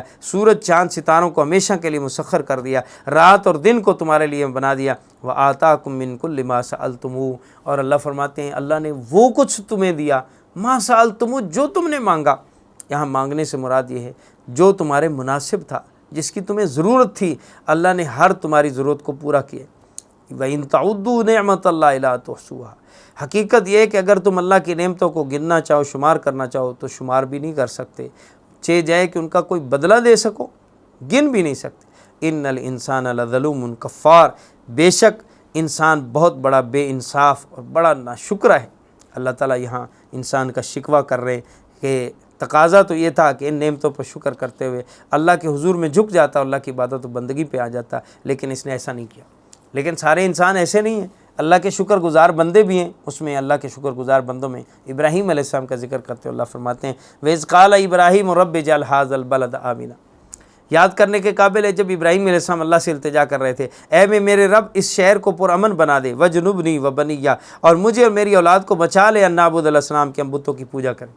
کیونکہ رب انہن اضللن کثیرا من الناس، ان بتوں نے کثیر انسانیت کو گمراہی میں ڈال دیا۔ فمن تبعنی فانہ منی، یا اللہ جو میری پیروی کرے وہ مجھی سے ہے، ومن عصانی، اور جو میری نافرمانی کرے فانک غفور رحیم، آپ بخشنے والے مہربان ہیں، آپ چاہیں تو اس کو سزا دیں، چاہے اس کو جزا دیں۔ ربنا انی اسکنت من ذریتی بواد غیر ذی زرع، اے میرے رب میں نے اپنی اولاد کا ایک بہت بڑا حصہ اس وادی غیر ذی زرع، ایسی وادی میں جہاں کچھ اگتا نہیں ہے، اور تیرے محترم گھر کے پاس ان کو بسا دیا۔ اے اللہ میرے یہاں بسانے کا مقصد کیا ہے؟ یہاں تو کوئی خوشحالی نہیں تھی، یہاں کوئی پانی کی فراوانی نہیں تھی، یہاں کوئی تجارت نہیں تھی، یہاں پہ کوئی زراعت نہیں تھی، میں ان کو اس لیے بسا رہا ہوں لیقیموا الصلاۃ، یا اللہ تاکہ میری اولادیں نمازیں قائم کرنے والی بن جائیں۔ فاجعل افئدۃ من الناس تہوی الیہم، یا اللہ مخلوق خدا کے دل اس گھر کی طرف مائل کر دے اور جھکا دے۔ وارزقہم من الثمرات لعلہم یشکرون، اور یا اللہ یہاں کے رہنے والوں کو ہر قسم کے پھل و میوہ جات سے نواز دینا تاکہ یہ شکر ادا کر سکیں، تیرے شکر گزار بندے بن کے جئیں۔ تو میں نے اپنی اولاد کو ایسی جگہ لا کے بسائے، یہ دعا بڑی قیمتی اور بڑی اہم ہے کہ ابراہیم علیہ السلام اپنی اولاد کی معیشت سے زیادہ ان کے دین کی فکر کر رہے ہیں، ان کے ایمان کو بسانے کی فکر کر رہے ہیں کہ یہ اللہ کا گھر ہے، یہاں آ کے بسیں گے، اللہ کی بندگی اطاعت کریں گے، ان کی آخرت جب بن جائے گی تو دنیا بھی بن جائے گی۔ اور پھر دنیا کے لیے بھی دعا مانگ دی، یا اللہ ان کے لیے پھل بھی عطا کرنا۔ اللہ نے یہ دعا قبول کی۔ ربنا انک تعلم ما نخفی وما نعلن، اے اللہ آپ تو جانتے ہیں جو کچھ ہم ظاہر کرتے ہیں جو چھپاتے ہیں، وما یخفی علی اللہ من شیء فی الارض ولا فی السماء، اور اللہ تو وہ ذات ہے جس پہ نہ آسمانوں کا کچھ چھپا ہے نہ زمین کا کچھ چھپا ہے۔ یا اللہ تیرا شکر ہے کہ تو نے مجھے بڑھاپے کی حالت میں اسماعیل و اسحاق دیے، اے میرے رب تو دعاؤں کو سننے والا ہے۔ رب اجعلنی مقیم الصلاۃ ومن ذریتی، اے میرے رب مجھے اپنی نماز قائم کرنے والا بنا، مجھے اور میری اولاد کو بھی اپنی نماز کا قیام کرنے والا بنا۔ ربنا وتقبل دعا، اے ہمارے رب ہماری دعاؤں التجاؤں کو قبول فرما۔ ربنا اغفر لی، اے اللہ میری بخشش فرما، ولوالدیہ میرے والدین کی بخشش فرما، وللمؤمنین سارے مومنوں کی بخشش فرما، یوم یقوم الحساب، اس دن کہ جس دن تو حساب قائم کرے گا۔ یا اللہ ہم سب کی مغفرت فرما۔ یہاں پہ سوال اٹھایا گیا کہ ابراہیم علیہ السلام کے والد آزر تو کفر اور شرک پر مرے ہیں، تو انہوں نے اپنے والدین کے لیے دعا کیوں کی؟ جواب کہ یہ اس وقت کی بات ہے جب ابھی انہیں دعا سے منع نہیں کیا گیا تھا، اور انہیں ابھی اپنے والد کے کفر پہ مرنے کا علم نہیں تھا، اور اس وجہ سے انہوں نے دعا کی کیونکہ انہوں نے وعدہ کیا تھا کہ میں اپنے والد کے لیے دعا کرتا رہوں گا۔ اور دعا کا مقصد یہ ہے کہ یا اللہ ان کو ہدایت عطا فرما کر ایمان عطا فرما، اور ایمان کے ذریعے ان کی مغفرت فرما۔ تو جب تک کوئی کافر زندہ ہو اس کے لیے یہ دعا مانگنا بالکل درست اور جائز ہے کہ آپ اس کے لیے یہ دعا کریں، یا اللہ اس کو ہدایت عطا فرما، ایمان عطا فرما اور اس کی مغفرت فرما۔ حالت کفر میں اس کی موت پر یا شرک میں موت پر یہ دعا نہیں مانگی جا سکتی کہ اسی حالت میں اس کو بخش دیا جائے، ایسا ممکن نہیں، کیونکہ اللہ تعالیٰ نے اعلان فرما دیا ان اللہ لا یغفر ان یشرک بہ، کہ اللہ مشرک کی مغفرت نہیں فرمائیں گے، لہٰذا اب اس کے لیے دعا کرنا بھی درست نہیں۔ ولا تحسبن اللہ غافلا عما یعمل الظالمون، اللہ تعالیٰ آگے فرماتے ہیں یہ ہرگز نہ سمجھنا کہ جو کچھ یہ ظالم کر رہے ہیں اللہ ان سے غافل ہے۔ انما یؤخرهم لیوم تشخص فیہ الابصار، ہاں البتہ اللہ ان کو مہلت دے رہے ہیں اس دن تک کے لیے کہ جب آنکھیں پھٹی کی پھٹی رہ جائیں گی۔ اس سے مراد موت کا دن بھی ہے اور اس سے مراد قیامت کا دن بھی ہے۔ یہ دونوں موقع ایسے ہیں کہ جب آدمی کی آنکھیں کھلی کی کھلی رہ جاتی ہیں۔ مہطعین مقنعی رؤوسہم لا یرتد الیہم طرفہم، وہ سروں کو اوپر اٹھائے دوڑے جا رہے ہوں گے، ان کی نگاہیں جھپکنے کو واپس نہیں آئیں گی۔ وافئدہم ہوا، اور ان کے دل بدحواسی میں اڑے جا رہے ہوں گے۔ وانذر الناس یوم یاتیہم العذاب، اور اے پیغمبر آپ ان لوگوں کو اس دن سے خبردار کر دیں جب عذاب ان پر آ پڑے گا، تو اس وقت یہ ظالم کہیں گے فیقول الذین ظلموا ربنا اخرنا الی اجل قریب نجب دعوتک، آئے ہمارے پروردگار ہمیں تھوڑی دیر کے لیے مہلت دیجیے، ہم ضرور آپ کی دعوت قبول کریں گے۔ ونتبع الرسل، اور رسولوں کی ضرور پیروی کریں گے۔ اولم تکونوا اقسمتم من قبل ما لکم من زوال، ارے کیا تم لوگوں نے قسمیں کھا کر نہیں کہا تھا کہ ہمارا تو کبھی زوال ہی نہیں، ہم تو کبھی ختم ہونے والے ہی نہیں ہیں، اب تم کیسے کہتے ہو کہ ہم ایمان لاتے ہیں؟ وَسَكَنْتُمْ فِي مَسَاكِنِ الَّذِينَ ظَلَمُوا أَنفُسَهُمْ، اور تم ان لوگوں کی بستیوں میں رہ چکے تھے جنہوں نے اپنی جانوں پر ظلم کیا تھا۔ وَتَبَيَّنَ لَكُمْ كَيْفَ فَعَلْنَا بِهِمْ، اور تمہیں یہ بات بھی معلوم ہو چکی تھی کہ ہم نے ان کے ساتھ کیا کیا تھا۔ وَضَرَبْنَا لَكُمُ الْأَمْثَالَ، ہم نے تمہیں مثالیں بیان کر کر کے بتایا تھا، عاد و سمود کے بارے میں، شعیب کے بارے میں، حضرت لوط علیہ السلام کے بارے میں، شعیب علیہ السلام کے بارے میں، ان کی قوموں کے حالات ہم نے مثالیں دے دے کر سمجھا دی تھیں۔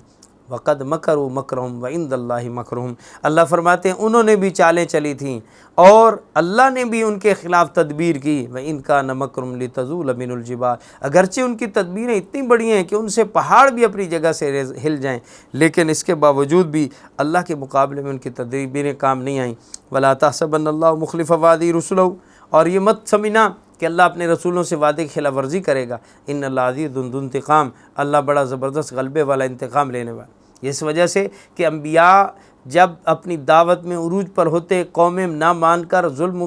کی سرکشی کی انتہا پہ پہنچی ہوتی اور کہہ رہی ہوتی کہ اگر اللہ کا وعدہ سچا ہے آپ کے غلبے کا اور آپ کی مدد و نصرت کا، تو اللہ کا وہ عذاب کیوں نہیں آ جاتا؟ اور لوگ یہ سمجھنے لگ جاتے کہ شاید اللہ کے رسولوں سے وعدے کی خلاف ورزی ہو رہی ہے، ان کو غلبہ نہیں مل رہا۔ اللہ فرماتے ہیں فَلَا تَحْسَبَنَّ اللَّهَ مُخْلِفَ وَعْدِهِ رُسُلَهُ، اللہ کے رسولوں سے وعدے کی خلاف ورزی کی کبھی امید اور گمان مت کرنا۔ یوم تبدل الارض غیر الارض والسماوات وبرزوا للہ الواحد القہار، فرمایا ایک وقت آئے گا، اللہ نے اس کے لیے وقت رکھا ہے۔ وہ دن کب ہے؟ فرمایا جس دن اللہ اس زمین کو ایک اور زمین و آسمان سے بدل دیں گے اور اللہ سب کے سامنے آ جائیں گے۔ وَتَرَى الْمُجْرِمِينَ يَوْمَئِذٍ مُقَرَّنِينَ فِي الْأَصْفَادِ، تم دیکھو گے کہ مجرم لوگ اس دن بیڑیوں میں جکڑے ہوں گے۔ سرابیل من قطران وتخشى وجوہهم النار، فرمایا ان کے قمیض تارکول کے ہوں گے اور آگ ان کے چہروں پر چھائی ہوئی ہوگی۔ لِيَجْزِيَ اللَّهُ كُلَّ نَفْسٍ مَا كَسَبَتْ، اس دن اللہ سب کے سامنے اس لیے آئے گا سب کو ان کے کیے کا پورا پورا بدلہ دے دے۔ ان اللہ سریع الحساب، اور اللہ بہت جلدی حساب لے لیں گے۔ ھذا بلاغ للناس، یہ ہے وہ بات جو لوگوں کو پیغام پہنچا دینے کا ہے۔ وَلِيُنذَرُوا، تاکہ ان کو ڈرایا جائے اس کے ذریعے۔ وَلِيَعْلَمُوا أَنَّمَا هُوَ إِلَٰهٌ وَاحِدٌ، تاکہ لوگوں کو اس بات کی سمجھ آ جائے کہ معبود برحق تو بس ایک اللہ ہے۔ وَلِيَذَّكَّرَ أُولُو الْأَلْبَابِ، تاکہ نصیحت والے اس سے نصیحت حاصل کر لیں۔ اللہ تعالیٰ نے اس بات پہ اس سورہ ابراہیم کا اختتام کیا ہے کہ یہ بات اس وقت لوگوں کو پتہ چل جائے گی، لیکن یہ پیغام ابھی تم لوگوں کو پہنچا دو کہ یہ وقت آنے والا ہے، ان قریب تمہارے حساب و کتاب کا وقت آنے والا ہے۔ اگر ان جملوں کو غور سے دیکھا سنا جائے اور ان کو اپنی عملی زندگی میں ہم نافذ کریں اور دیکھیں، تو اللہ کا کلام جو ہمیں جس طرف جھنجھوڑ رہا ہے، آج ہماری کثیر انسانیت، صرف کثیر انسانیت نہیں، کثیر مسلم کمیونٹی اور معاشرہ بھی، بہت سارے مسلمان بھی اس بات سے بہت زیادہ غافل ہیں، انہیں پتہ ہی نہیں اور شعور ہی نہیں ہے کہ وہ زندگی کس طرح کی گزار رہے ہیں، وہ دنیا میں کیوں آئے ہیں، ان کی زندگی سے یہ احساس کہیں جھلکتا ہی نہیں ہے کہ انہوں نے اللہ کو حساب کتاب دینا ہے، مرنا ہے، مرنے کے بعد کی کوئی زندگی ہے، حساب کتاب ہے، اور ہماری نیکی بدی کو لکھا اور ریکارڈ کیا جا رہا ہے، اللہ کے سامنے ہم نے حساب کتاب دینا ہے۔ اس کا شعور ہی ختم ہوتا جا رہا ہے۔ کاش ہم اللہ کے اس کلام کو پڑھتے اور اس کو یقین کے ساتھ پڑھتے تو ہماری زندگیاں بدل جاتی، انقلاب برپا ہو جاتا۔ یہ انقلاب برپا کرنے والی کتاب، یہ پہاڑوں جیسی فطرت کو بدل کر اور موم کر دینے والی کتاب، رحماء بینہم یعنی آپس میں رحم دلی پیدا کر دینے والی کتاب، کافروں کے مقابلے میں شدت اختیار کر دینے والی کتاب ہے۔ اس کو پڑھا جائے، سمجھا جائے، عمل کیا جائے تو یہ انسان کی زندگی میں انقلاب برپا کر کے دنیا آخرت کو بنا دینے والی، یہ ہمارا کیریئر بنانے والی کتاب ہے۔ اللہ ہمیں اس کو سمجھنے کی، عمل کرنے کی توفیق عطا فرمائے۔